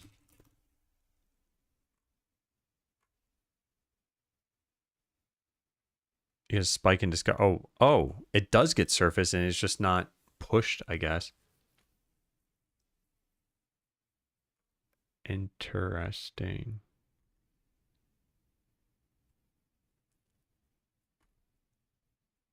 Yeah, this post is from 2022, but I've very much internalized that like you need to get those 10 reviews. You have a perk to make the slime be hungry faster, another make fighters carry stuff. So the making adventurers carry stuff is like very much an underutilized perk by people who are new to playing the game because they think, oh, my adventurers are the only ones who can battle, so I always want them battling. And then they just start battling in places where it doesn't actually help them. And in fact, it hurts their town. So I added that perk so that people would recognize that you can make your adventurers do this and you actually paid for that ability. So then when you pay for it, it's like, well, now you might as well use it, right?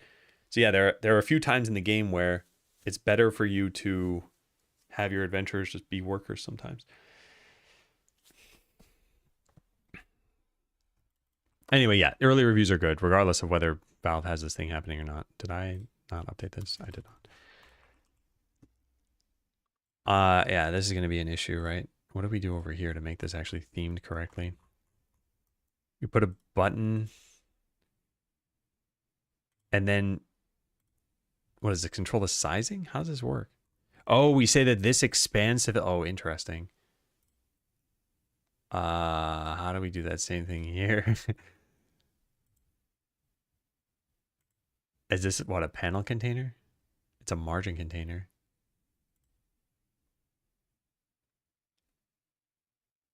I don't know how we do this.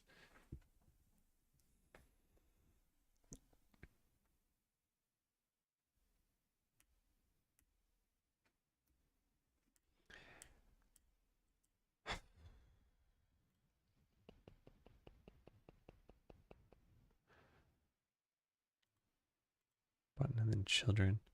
I use this already. This shouldn't be that hard to figure out. I just need this to be a button in the end and not a control with a button. I mean, we could even copy the exact same setup that I had. Why a margin container, though, I wonder? Why did I do that? This is not even set to expand? So if I type something here like test, and then I add in, I don't know, a label or something, and I type test 2. Oh, the button doesn't get used at all, basically. We just hide that. Okay. Oh, man, that's something. That's, ugh. So we put this here? And then make this into a margin container? All right, fine, whatever. All right, what'd that do for us? Did this get gigantic? It did. It's huge. And then underneath this, we put a label that says build 50G. Now you have to zoom way in to see that. So then why is this massive? Maybe we say fit height. So now it got even bigger. What? Clearly, I don't know what's going on there. Yeah, wow. What is going on here? Scale, ignore, tile, keep. Oh, hey, now it got really tiny.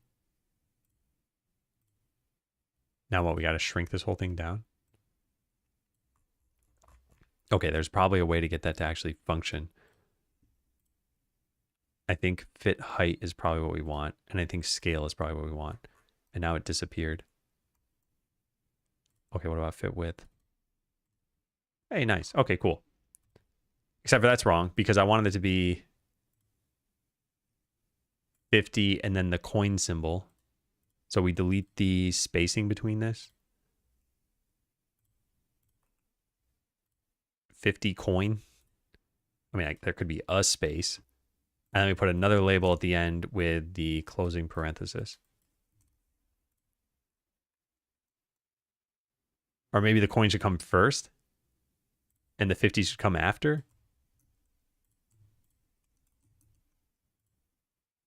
How do we render this in the game? Yeah, we render the coin first usually. Okay, so that probably looks a little bit better. Honestly, at that point, this could be animated, right? Is there an animated? No, there isn't. What's under control?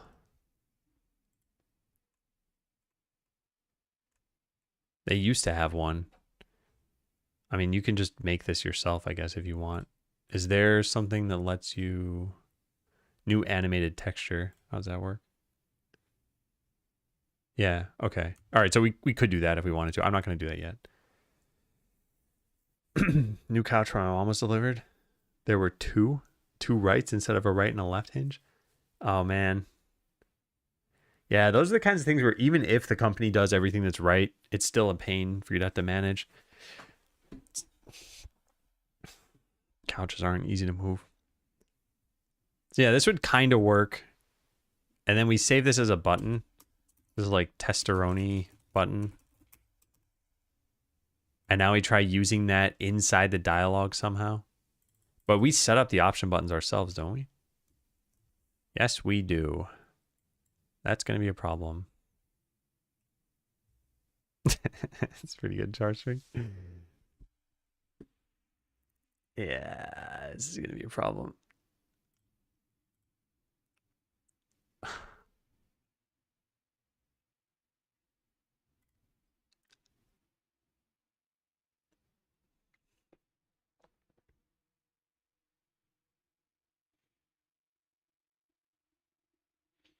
I think this means we don't do this task.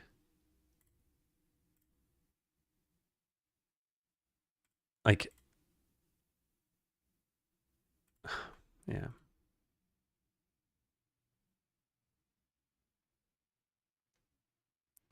We should be able to plop this new button that I made in there, though, right? Then don't we need to funnel events up correctly? Didn't I do this over here somehow? And wait, even that button has its own script? Button supporting clicks? Okay, that might not matter. But yeah, what are we doing here? Press, toggled, right-click press, disabled, children container. What do we use this for? Oh, to add things into it.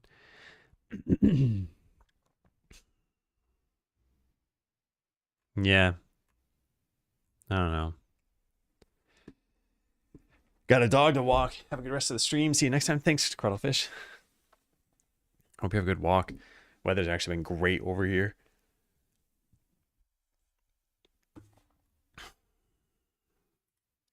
So it's possible. It's possible for us to do this. It would involve a change to this so that instead of create button, we pass in a button. Or maybe we pass in a Boolean telling you what kind of button to create. So it could be like a gold button. I kind of want to wire this up, but at the same time, I kind of don't. I don't know. Also, is there still some weird spacing here? Oh, yeah, there is. And we just put a space, I think, before that, maybe. Maybe not a space, maybe like just a pixel or something. Well, I guess we're spacing everything out. It's the space around the coin. Look at that. You make it negative. Yeah, I would just want the space to be on the right side. In which case what we do is we'd add in another HBox container here and put this in and then put this over here and then we're good. And we just change the spacing on this, right? Yeah, that's decent. It doesn't look like it's centered now. I think maybe because it's so tall. I think for that we would probably just change the size of the label and make it slightly bigger. Like we set the font size to 18.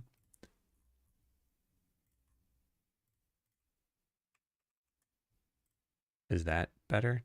Not quite. It still looks wrong. How do you... Maybe we just need a margin on this? No, that doesn't change the button size unless we set this to expand, which we can't. I'm beginning to wonder how we ever got this thing working.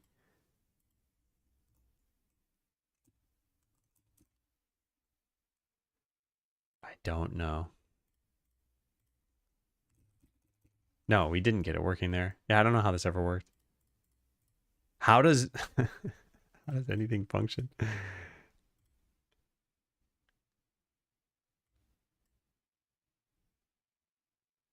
Wow.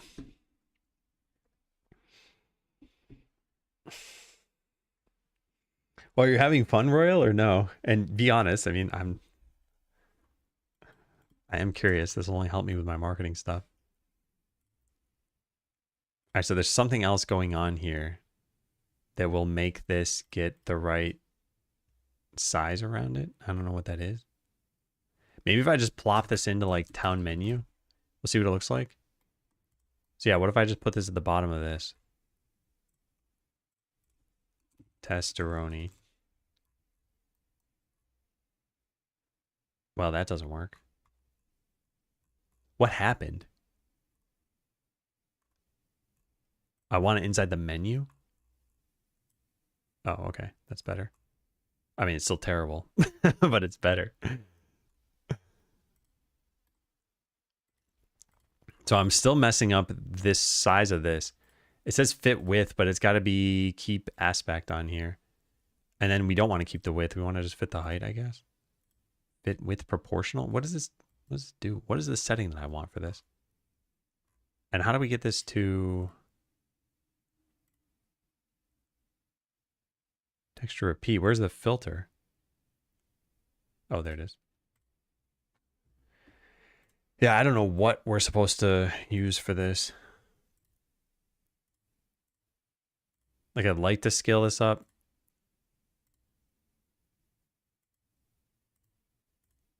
None of these work. Oh, maybe, hang on, maybe I'm doing this wrong. Maybe I should look at the container layout and set the stretch to like nothing, right? Aha. Sort of. Sort of. I'm breaking everything. I like the skeleton doing stuff.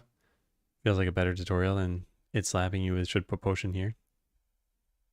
Yeah. I'm glad. Cool.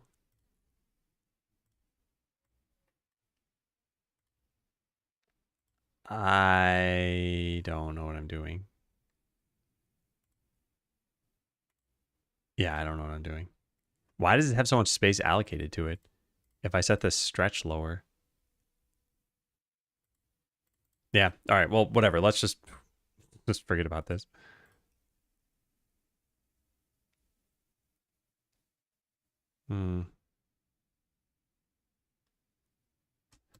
Well, I guess we go post over here. I looked into this briefly. Well, we don't need this thing to be a button, right? In fact, do we ever use the fact that it's a button somewhere? We do, because we have pressed. And we also set text, which wouldn't be possible. Oh, isn't that fun?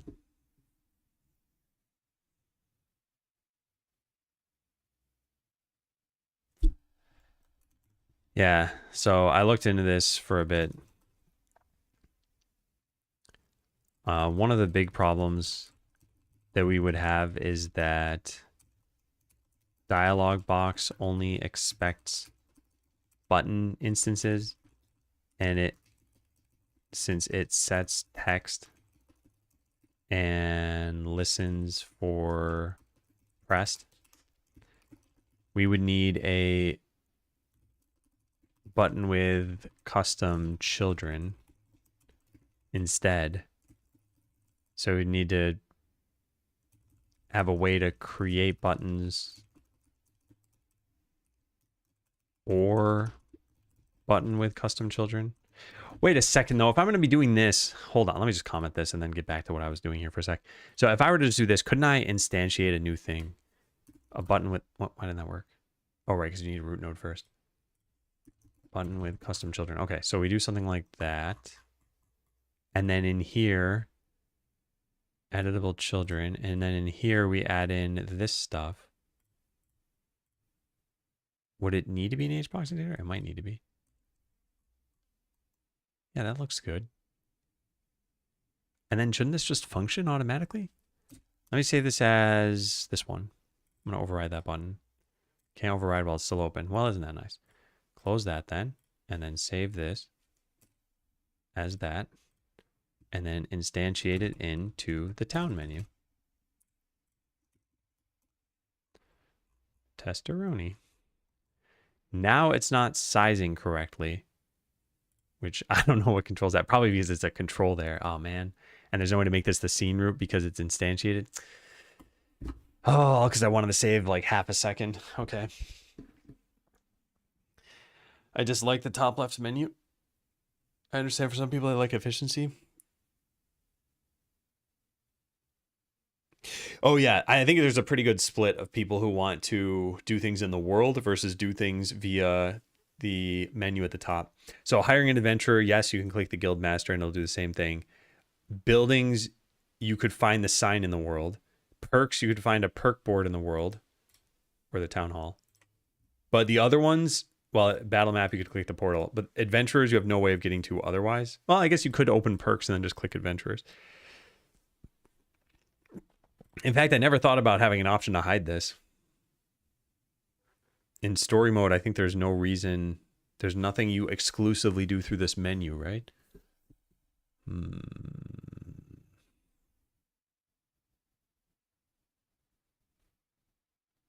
Is there? What else gets put in there? I mean, we could just see what gets put in there. Buildings, perks, hire adventurer, then build, level up, town perks. These are all things that are exclusive to bone mode. And I don't remember in bone mode if you have a way of accessing those. No, you must have it because you can click the perks boards, yeah. And you start with a perk board, well, at least in the form of the town hall. And you can see wisdom sludge here. You would not be able to see those things though. Interesting. Doesn't the tutorial encourage you to click the menu buttons? It does point that out to you, yes. So this would be a setting that you have to opt out of so that the tutorial would make sense still. But yeah, I don't think from a gameplay perspective, I don't think anything's stopping you from just doing stuff in the world. Okay, what am I messing up here? This thing doesn't know to resize, but oh, right. I already figured out what I'm messing up. It's because I was cutting corners. Oh, so I gotta do this again. We gotta go find scenes, UI, buttons, button with custom children. Then we plug this in to here. What happened? We gotta highlight everything? Oh, okay. No, what? What's going on? Copy. I would like to paste you over here. Why are you not doing that? Huh, that's strange. It's very strange. I can't copy anything but this one HBox container? Well, okay. Let's just copy the HBox container then and then try to copy these things in there. Does that work? That works. They're called label 2 and HBox container 2 and whatever else, but what's happening? Hold on, I'm super confused. This apparently does have children. I just can't see them. What? What? So I can apparently just copy this. Yeah, I don't know what's going on here. All right, let's try saving this. Maybe it'll get fixed somehow. Where did our fake button go? Here it is. And now what? Close and then reopen. No, now they're all gone. Oh no, I don't want to remake that. Oh no.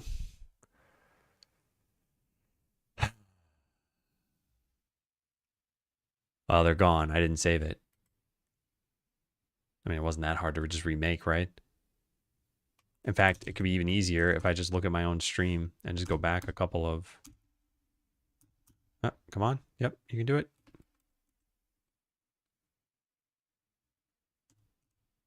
There. No. Go back. Got it. Okay, so it's a label HBox container with a texture rectangle and another label. So label HBox container, texture rectangle, and another label. So this was what? Build. And then we had, this is an Atlas texture that had the coin that had 15 by 14. Then the label would say 50G, no, 50. And then this would say a parenthesis. And then we just shrink this a little bit. Like that. And then figure out what this was supposed to be, because I can never seem to get that. Whatever. Let's not worry about the centering of that yet.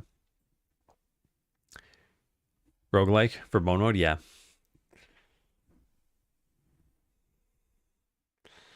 All right, there we go. So save this, and now try plugging it into this. And this time around, because there's no control, it might work. It doesn't expand, but I think we just set that here. And it looks different. And this thing doesn't know how to make it expand. So if this ever got bigger, this doesn't know to take up the whole space. Because why? Oh, because this whole thing needs to be centered? That's easy. We just change that. Okay, but now it's the wrong color. But that's just the theming thing. It's because this doesn't know that they're labels. This only thinks that they're buttons. So, I mean, we could set that. I don't feel like doing that right now. But yeah, that would be it. That's how we kind of prove that this works, right? What is the texture filter set to by default? I don't think that should need to be specified. I was wondering how you'd limit the gameplay on the demo. Just notice 199. Yeah, and unfortunately, there's no error message for that, but there is a tooltip that tells you about that. And the reason we did that is because I was concerned that people would get to the end of the demo and then be like, you know what, I'm having fun. Let's level up a ton. And then they get to like, whatever, level 10 or something crazy. And then they're like, oh, you know what, let's just buy the game now. And they buy the game and they trivialize like an hour and a half of the next little bit that they could play and have fun with. And maybe they find that fun, but I think they'd feel like they were ripped off because they ended up putting more time into the demo, front loading it.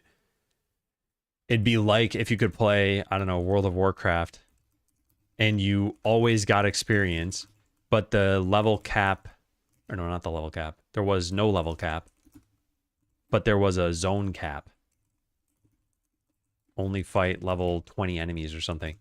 There's going to be someone out there who then fights them only, they just keep doing it even though it sucks, and they get to level 60 or whatever the max is, and then they're like, all right, time to buy the full game, and they get it and they're like, oh, that was half the game that I played through in the demo, stupidly. Like, so yeah, I needed to stop people from, I think, making the purchased game worse. But also, I think time limiting a demo is pretty important. And whether you do it via an explicit time limit or via a content limit, I just think something needs to be there. Otherwise, why would people buy the game? I guess you just expand features at some point. It all depends on the kind of game you're making, I guess. Yeah. All right. So we have a way of adding in these buttons now. They don't look exactly the same as they did, but I think this is okay. And then we need it to work in dialog box. So I kind of want to hack this together just to see what happens. So what if we just made this a control? What would that do for us? Set enabled. A control doesn't necessarily know that it's enabled or disabled. There is no common parent that knows that it is, though. It's a button that has this. So we need some common interface. Ugh. Right, because this has a way of setting disabled and it has a way of getting pressed. Yeah. Where do we on pressed? What, there's an event for this?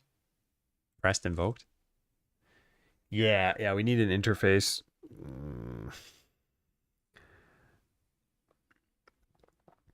Dare I spend the time doing this now? Nice to show some pop-up once reached, because I was wondering if I need to upgrade a pouch or something. Yeah, the reason I didn't do that is because I need to translate that string into however many different languages. And I just didn't want to do that. I also wasn't sure how a player would see it. Like, let's say I pop up a tip and then they just click it and hide it and don't realize it. So yeah, oh, well, it doesn't say here, but yeah, in your demo version, if you hover over gold, it should tell you the max. It did originally, there used to be, this was kind of stupid. We used to have a max money amount in the game, and it was set to, I don't know, like 1,000 before the first boss. And then the idea was we'd keep increasing it based on which boss you beat. So maybe it set to 10,000 after that, and then 50,000, and then whatever. And that was so that people wouldn't just idle their way through the entire game, like leave the game running overnight and come back and they'd have infinite gold and then they just trivially beat the game. But then I realized, like, why would we stop that? Like, if someone wants to play that way, let them play that way. So we just got rid of the max money thing altogether. But then for the demo, we needed something to block people. So I put it back in, but by then I'd already gotten rid of the strings. And the strings would have needed to change anyway because they are only for the demo. All right, so yeah, I think if we want to fix this at this point, or like finish the job here, what we need to do is we need to change this to some like button like or something, button-esque. I button, something like that. And then we need functions for setting listeners and for setting the text or whatever else that we need. I don't think this is worth doing now, but I actually don't think this would be as hard as I originally thought it would be to do. We need to change theming. So it's pretty much just this scene I want to save. I'm so glad I even made a scene like this, button with custom children, because this was not easy to figure out originally. It wasn't even easy to figure out now when I had this, until I realized I don't need to make the parent a button. We also don't need this to be gigantic. I can shrink this back down.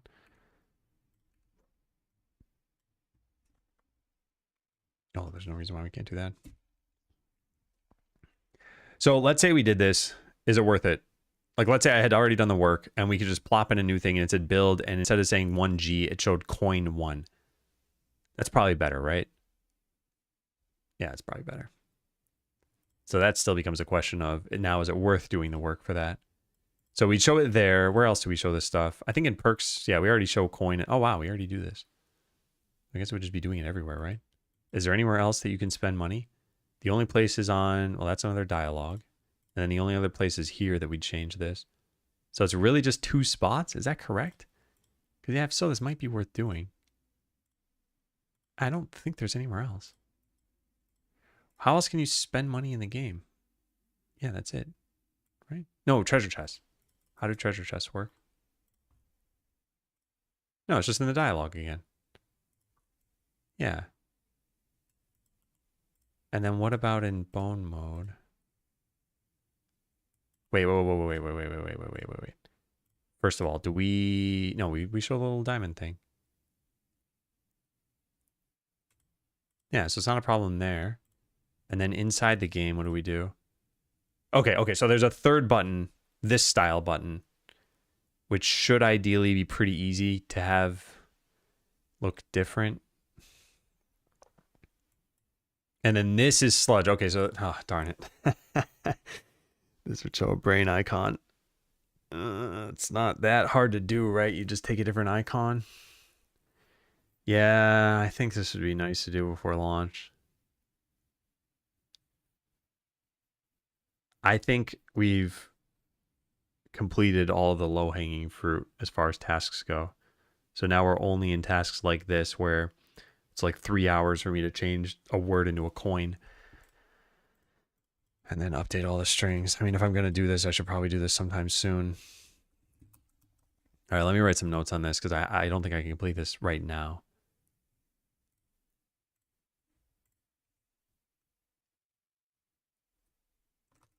So here are the remaining tasks for this.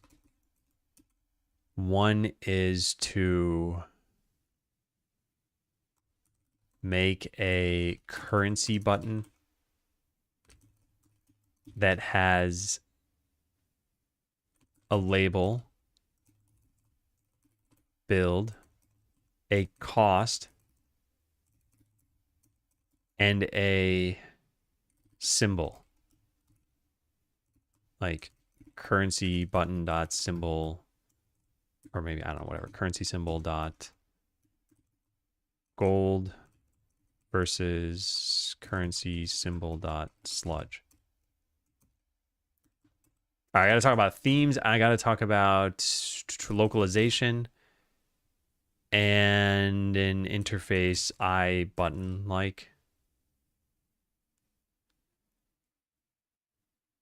Is there anything else? Oh yeah, and then where purchase buttons exist. Ooh, wait. There's also one in the adventures thing in story mode where you can, once you've unlocked the farm, which I did not have. Yeah, this level up. Okay, so theme. We need to make sure the buttons look the same as other buttons in the same dialogues. E.g., just instantiating a currency button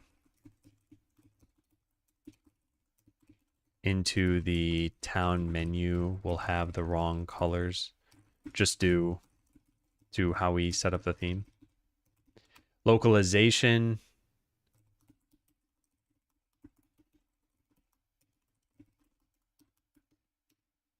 Yeah, localization. There are a bunch of strings like, I don't even find this. Currency label? No, not there. There's some text formatting maybe? Gold amount. Here it is. So I want to search for this. Found it.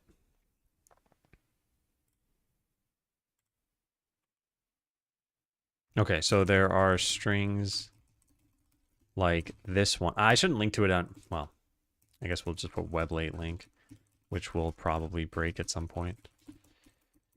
And then get the Skeleseller link, which is in currency.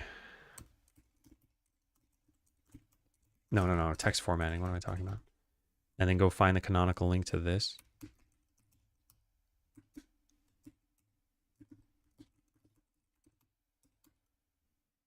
Yeah.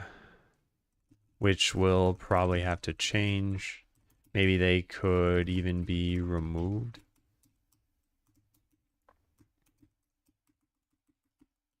We also need dialog box to store buttons using I button like instead of button. That way we have a more generic way to set the text and listen to pressed. We actually wouldn't be setting the text though, right? I didn't look at the color of that. Oh man. All right, let's go find that then. There's build and then in parentheses, yeah, this build button. How do we specify this? Signpost. Build label. What if we just pass in the button?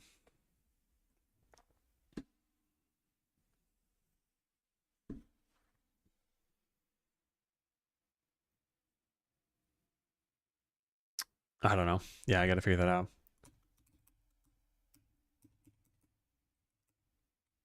To take in buttons in a more generic way. An I button like interface.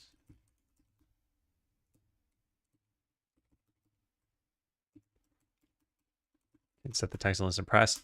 We may even just want to have a struct that you can pass in to either specify just text or the arguments for currency button. All right, and then where currency buttons exist or purchase buttons exist is in the town menu for building. Wait, doesn't it also show, we don't show costs here? Oh, that's kind of funny. Okay, yeah. So I guess this has its own name. It's available buildings menu.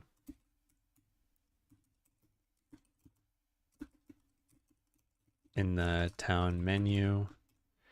Okay, what else? We're leveling up an adventurer in story mode. Build dialogue options on signposts in the treasure room. That's it, right? So there's no need for that. On signpost and in the treasure room. What else? The perk buttons in bone mode. Didn't I find another one of these? There's this. I covered that. There's this. This is already done. Oh, don't you have to pay to get that too? Yes. Unlock button in the battle map.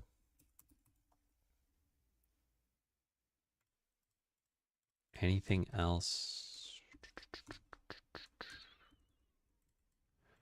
I don't think so. Not there. And then over here. Oh, and then the town menu in bone mode. Okay, yeah. Town menu in bone mode. The buttons say... What does it say? Town perks 15G.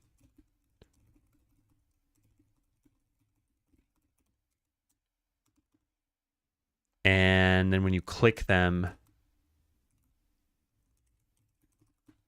buy perk 15G.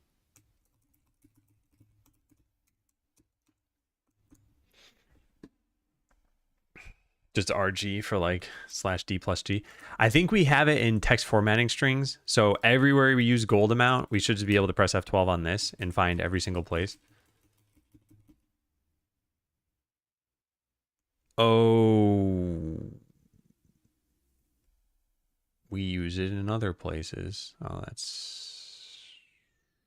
that's frustrating. Yeah. Well, that's a good call. Just F12 on text formatting strings.gold amount. Oh, there are places I didn't think. It's not just in buttons. If you have the garbage slime and you're holding an item, it says feed item to slime. And then, yeah, you see the amount that it's offering. It says 3G.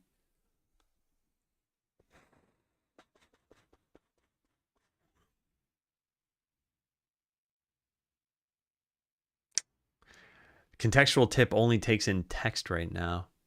We need to change it to take in something custom.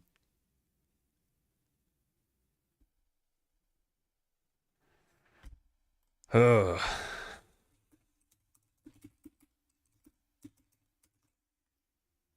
Yeah, it's just a label. I mean, it's a rich text label and you can put images in there.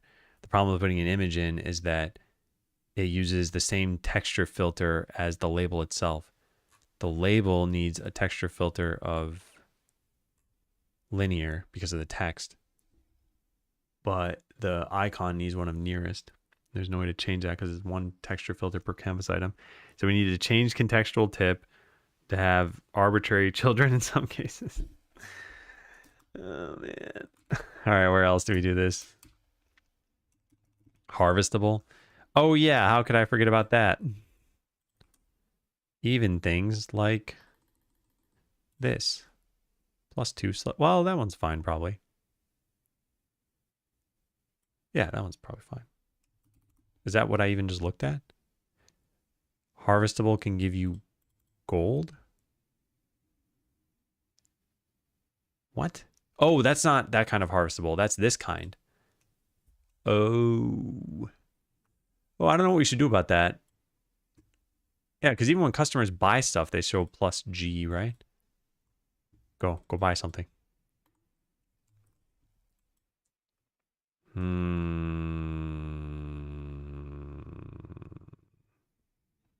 We can change this to +coin3.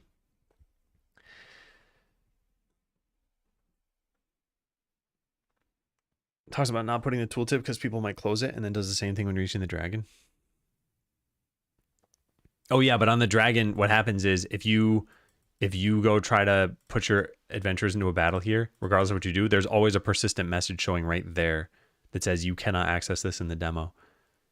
So yeah, people might close the tip that shows up on the left side, but then there's a way that it will always show up without you hovering over anything. It'll just be there. With money, we can't, well, I guess we could do that. We could have a thing here saying like, you have hit the maximum amount of money for the demo. But yeah, I thought that would be too obtrusive. Oh man, okay. Yeah, there are lots of other places.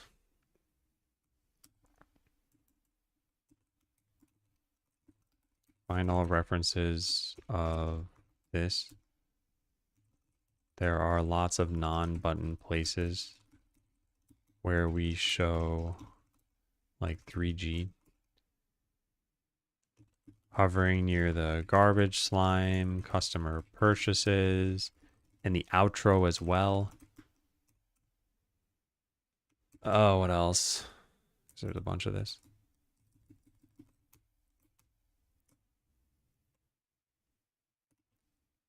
Hire adventurer. BB code. Format gold amount.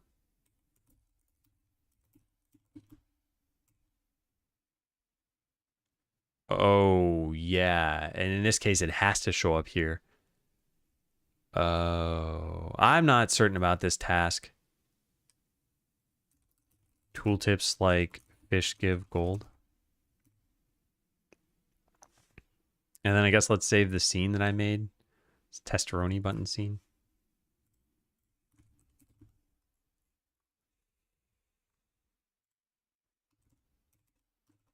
Here's the scene file I made for a button that looks like this. All right, so details / details summary scene file tscn, and then we put in a picture and try to make it, let's take a picture of all of this stuff, I guess. There we go.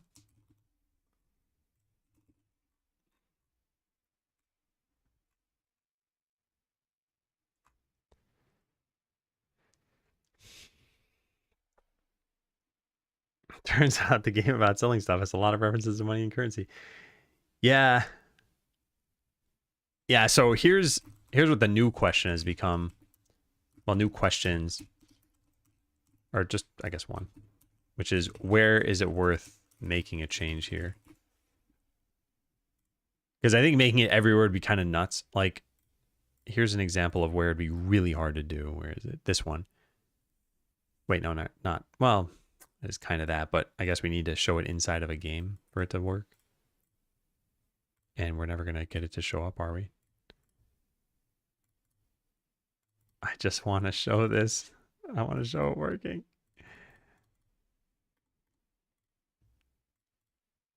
Oh, there it is. Okay, yeah. So this tooltip. Every time you cook a fish, you get plus 4G. So this one, as mentioned, is really hard to change because this is in the middle of a text blob, and making a custom tooltip just for this would be pretty obnoxious. So like, I don't think it should change there. And the more places we change while still leaving unchanged places in could add to the confusion. So let's say this was the only instance where you saw plus 4G. You'd be like, what's G? I mean, this says fish give gold, so it's pretty obvious. But yeah, we couldn't put the coin graphic in here without like a major overhaul of what we've done. So now, is it worth doing for anything else if we're not going to be able to do it for everything? Like when you get to building something, for example. Honestly, I don't think so. And I think I've spent a lot of time on this too. So one of the issues here, do I still have that picture? Yeah, good. One of the issues here is that I don't think it would be easy to change every single instance of 50G in the game.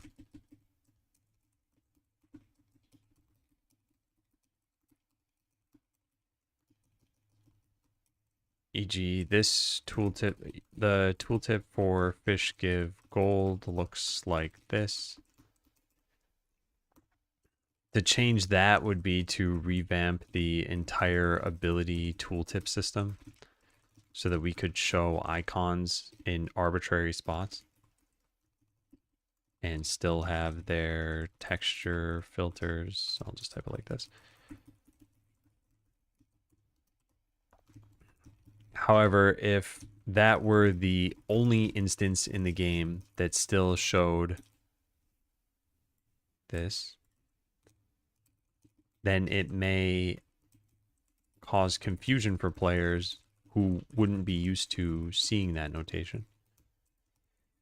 As a result, I'm not sure this is worth changing anywhere. Hey, Goose.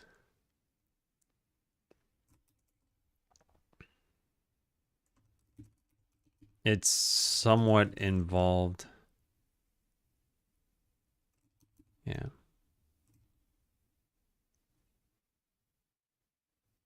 We've just added a G wherever you currently show the coin. Oh, I see. So you're saying instead of this, it would also have said G in here. But I feel like this is like saying this. It would let you know that the dollar sign means dollars, but it just looks wrong because it's like you have 2 units on it that are identical. So, yeah. I get that it's not quite that way because if this were an emoji, for example, like if we type, well, that doesn't really look like an emoji. I guess if we did this. I don't know how I feel about that, but yeah, it still does make me think, why have the dollars here? Like, we already have it in the form of this, right? I mean, just like for your gold total at the top left or in the main dialogue. Yeah, right, but it still feels redundant. And I get that redundancy can help people learn things, but they might not understand, like, I don't know. Yeah, I guess we even have a tooltip here saying that's what G is.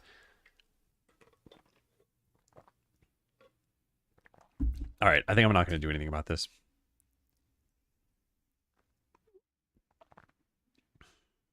Yeah, it's just so involved. No, it was a lot of investigation to come to that conclusion. And I did write just investigate this to see how hard it would be. So all we really got out of this was some text. Hey, Clonk. I think it's easy enough to understand G from the context in almost every context. Yeah, one of the things that kind of concerns me a bit, though, is that people have commented on this. And as recently as about a month ago, we had some real-life friends over. And I was like, hey, do you mind playing Skeleseller? And this guy who doesn't normally play games, in fact, I even wrote this here. We had some friends visiting last week, had one of them play Skeleseller. He commented he'd like the coin graphic to be everywhere. And this was unprompted. I didn't ask him. It wasn't even while he played the game.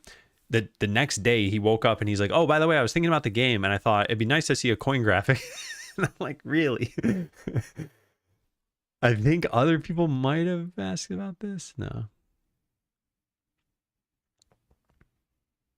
Yeah. So anyway, whatever. I don't think we're gonna do this. And I don't think it's a critical flaw in the game. I just think it would have been a nice thing. If it had been free to do everywhere, yeah, I probably would have done it.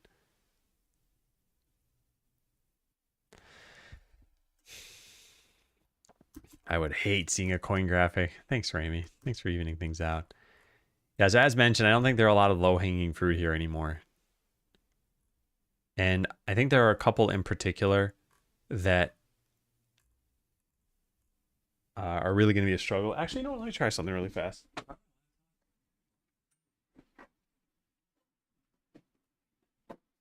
I do have my laptop. Okay, I'm curious. Can I like play the game on Steam and then share it on my Mac somehow? Because I have two ideas. There's Chrome Remote Desktop, and then there's Steam Share, I think it's called. And let me see. Okay. I have a bunch of personal stuff open. Hang on a second. Okay, I got to be careful about what I'm going to show here. I find little icons mid-text kind of distracting. Color change breaks up the flow. I think it's a little different in games. Like if I were using an application and I saw some random icon in the middle, it'd be weird. But in games, seeing like a sword icon for attack or a shield icon for defense, I think it'd be kind of nice.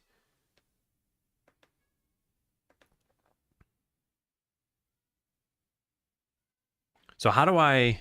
Let me see if I can do this. Engage privacy mode. I don't know what this scene's even going to show. Hey, nice. Okay. That's really stupid looking. All right. How do you use Chrome Remote Desktop from Mac? Aha. Okay. I found it. All right. Trying to figure out Chrome Remote Desktop. Access my computer. Remote access. It's not showing up in here. How do I get to show up? Oh, share my screen. Share this screen. Generate code. Copy. I don't know why I would copy it. That doesn't make any sense. Now what do I do?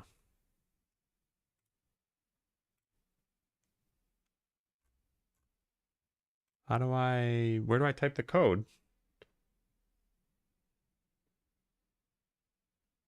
What? I think I need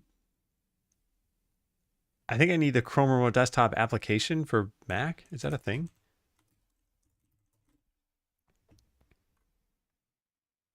Download for Mac. That doesn't sound like no idea what I'm doing.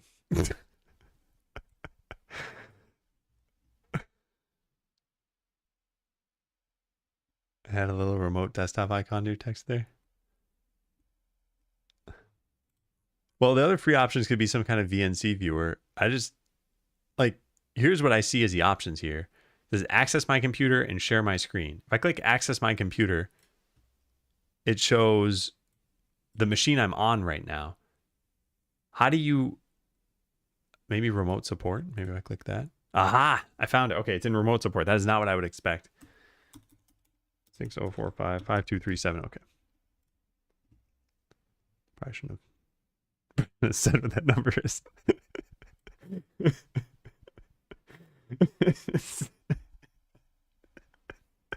Oh my God, I'm doing it. All right, now hang on a second. How do I... Oh, neat. Okay, I think it's working. So can I show Skeleseller now?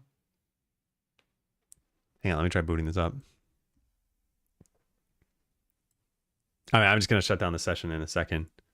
Also, I think it prompts me whenever anyone tries connecting. And I don't think I said all the numbers out loud. All right, well, anyway, here's what I'm looking at right now. It says Steam for Chromebook loading.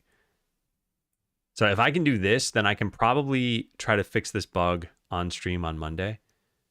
I don't think it's going to be easy to do regardless. I'm still waiting for this to load up, then I can show it again. My laptop is really chugging right now. And then how would I push to this machine? Okay, it's showing a login prompt. All right, I can figure this out later then. I'll just close this down. Let me see if I can stop this. Okay, but yeah, pretty interesting. Well, I did not realize it would be that easy. Why are you doing this? I might have missed the explanation. I never showed the explanation. So the problem is controller support on Linux is totally broken. The way it's supposed to work, if I load the game here.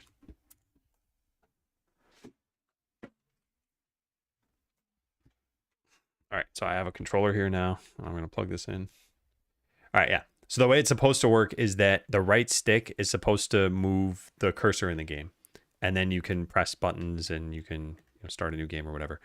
On Linux, it doesn't move the hardware, like the OS mouse. It just doesn't work. So you can't do this. So you basically can't play the game on Linux. I don't know how it is on a Steam Deck. Although actually on a Steam Deck, in order for me to share that on my Mac, I need to use Steam Share, right? I should probably try that now. I think controller on Mac is inconvenient. I don't think it's convenient, but some people are going to be on a controller-based system, and they should at least be able to play the game a little bit. All right, I should set this up then. Let me write a note. Afternoon, like set up Steam Deck and Chromebook for sharing on Monday, so that I can try to tackle the controller problem. I should try to tackle all the controller problems. Tenets, journal, controller support, controller issues all day. I assume you're just leaving. I'll probably be leaving pretty soon. It's 12:10.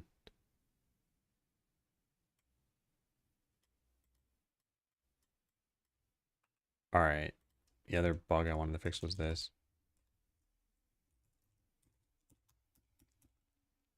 Would it be possible to save the adventure setup? I noticed the battle's fully reset after loading. I do save that, so I wonder if you're on an older version of the... Well, you're not on an old version of the demo, but I wonder if I just never updated the demo. When did I do that? Hi, cat. Yes, good cat. Yeah, I think you can see like one paw there. I'm not sure.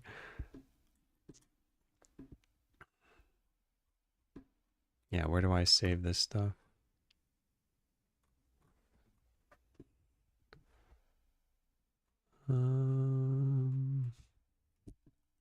Should be in here somewhere. What a soft cat.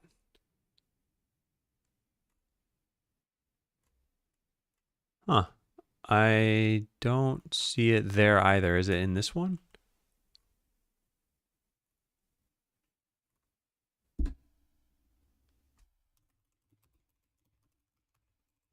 I can't find this. Hang on a sec.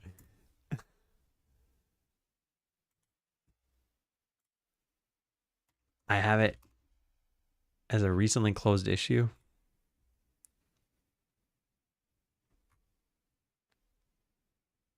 Where is it? Here it is. Updated last week. Okay, that's probably why. Where did I mark this as fixed? This one. Which was what day? January 30th. Okay, and then when did we last update the demo?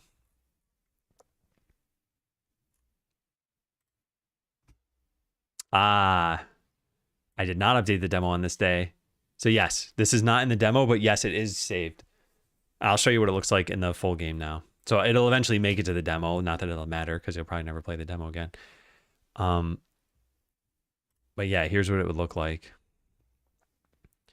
So let's say we have, well, let's say we have auto battling set up, and we have a couple of adventures, and we have one going here, and that window is like up there, and we have another going here, and that window is down there, and then we hit save and load. What's going to happen is it will just load the windows with them walking to the battle. So like it doesn't matter what was going on in the battle. We could save mid-battle with like us about to win.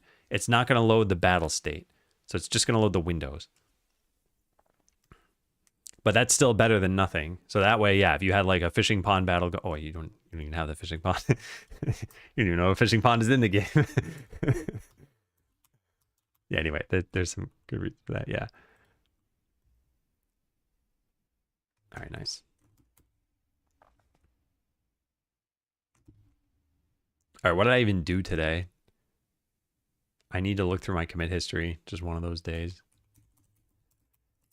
Git log -10. All right, Friday. We're looking for the first non-Friday day. Okay, so here it is. Fix cursor issue. Improve that. Okay, so basically just fix garbage. Work through the backlog. I spent a long time looking into... Excuse me, where is that issue I just closed?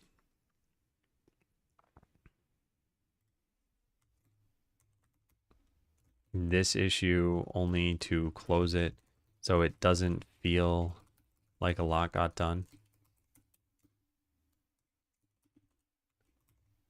Oh my god, I can't paste things. There.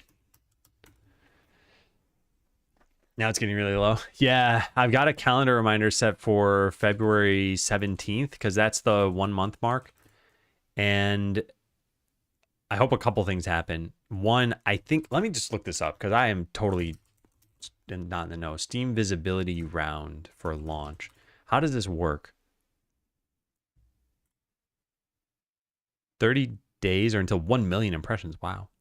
After initial launch visibility has concluded. Oh, yeah, hold on a second. This is for updating, though. Where's your launch visibility stuff? I'm going to search on Google because I don't think Bing is very good. Visibility on Steam. Here we go. All right, launch visibility. Where do they talk about this, though?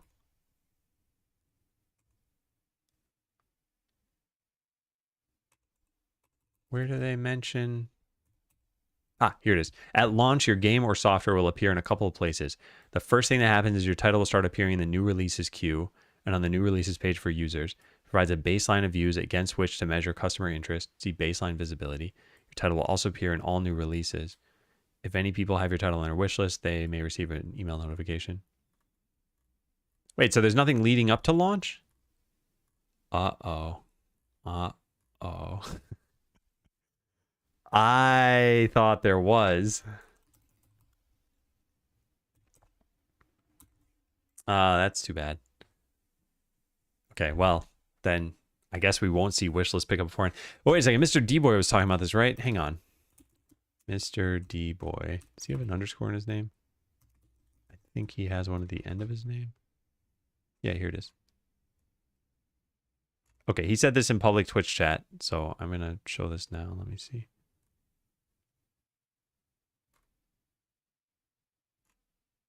Wait, I can't find it. Yeah, here's what he said.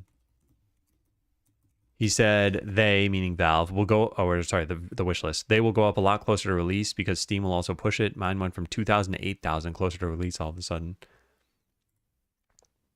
This is a month and right before release day, and release day is 1K more. So then he shared his chart. Yeah, I don't know. Maybe that was just him marketing the game well. I don't know if Steam does this. But anyway, okay, so that's one thing a month before launch. The other thing a month before launch is that any other super high priority tasks should be like done that week because then we're running out of wiggle room.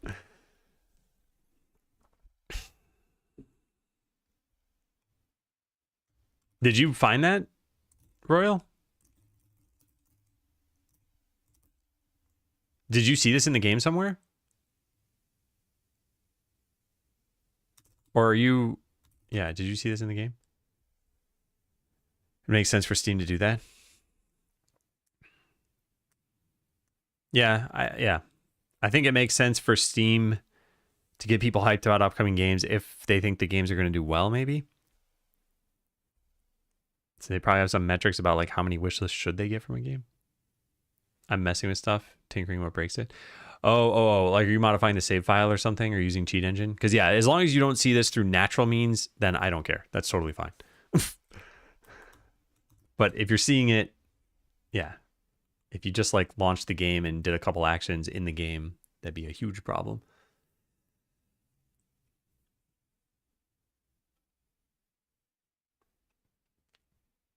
I got a ring. Oh, like a different item? Yeah, there are a whole bunch of items that I never filled in data for. In fact, almost all of them don't have data. I don't even think they have values, do they? It's, yeah, 0, 0, 0. There's probably a ring in here somewhere, right? It'd probably be hard to find unless it has a ring at the end of it. There we go. Silver ring, gold ring, ruby ring. Yeah. Item 50. Let's see which one you found. Steel ring, yeah. Yeah, the graphics exist. We just didn't ever manifest it in the game. When that shows soon to release games. Hey, Tyrion. Yeah, I think so. And I think that... I think this is not totally correct. I don't understand how this works exactly. Because there's popular upcoming releases, but they're all sorted chronologically. So then what does popularity have to do with it? Maybe they're just not on this list if they don't hit a certain amount of wish lists or something. This game looks exactly like Loop Hero in terms of aesthetics. Was it made by the same people? Who made Loop Hero? Is that what it's even called? I think that's what it's called. 4 quarters. Yeah, this aesthetic looks pretty similar to wherever that game just was. Yeah, this. Can't click this. I mean, they're not identical. I know it's just pixel art, but it's like darker pixel art. This is higher detail, I think.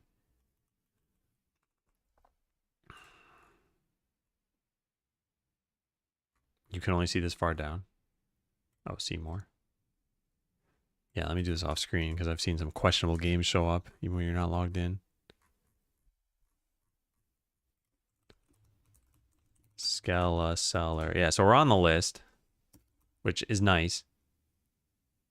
And if I highlight everything on the list, we were like position 168 beforehand, I think. And now if I just search for 2026, wait, no. I search for Skeleseller, then delete all the other ones, and then search for this. We are now number 154. We're moving up the list. But probably only because the games that were there for like February 4th, for example, are now not there anymore. So yeah, I don't think this is any like benefit, anything I did to benefit this. Hey, Lefches. Nice shirt. Thanks. Very pixelated. Got it from the Pixel store. Yeah, so as March 17th gets closer, we'll be pushed up this list. I do wonder how many people look at like the top 3 games here, for example. Also, I wonder how many other people are launching on the 17th. March 17. Oh, Mar 17. Only me. Yeah. That's actually really cool because that means that for an entire day, I should be at the top of the list with no one to contest me.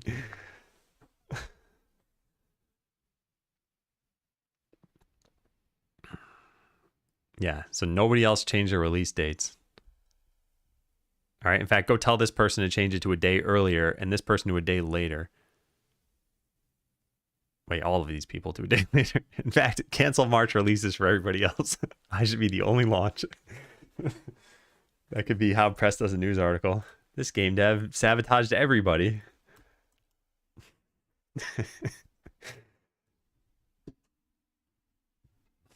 I do a 10-day game jam in March and release on March 17th. Mouse PI is kind of a big release.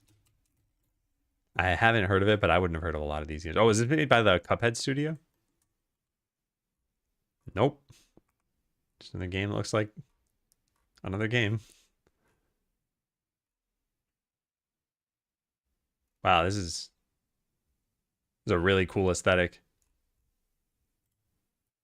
I think Cuphead was the first game that I've seen to be very successful that took the old cartoon aesthetic and translated it well into a video game. Also, I don't recall if I've played Cuphead. I might have, but I've heard it's brutally hard. No, I have played a little bit of it. Yeah, I don't know how I played it because I don't think I bought it. So it must have been on Game Pass or something.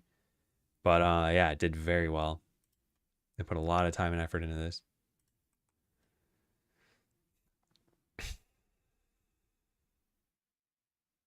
Doesn't Shadow Drop Slay the Spire 2? Yeah. Yeah.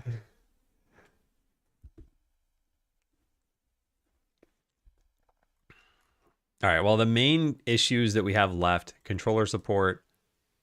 Yeah, mostly just controller support's the thing I'm most worried about. Wasn't there something else I had listed? Oh, and Steam Cloud. Yeah, that's right.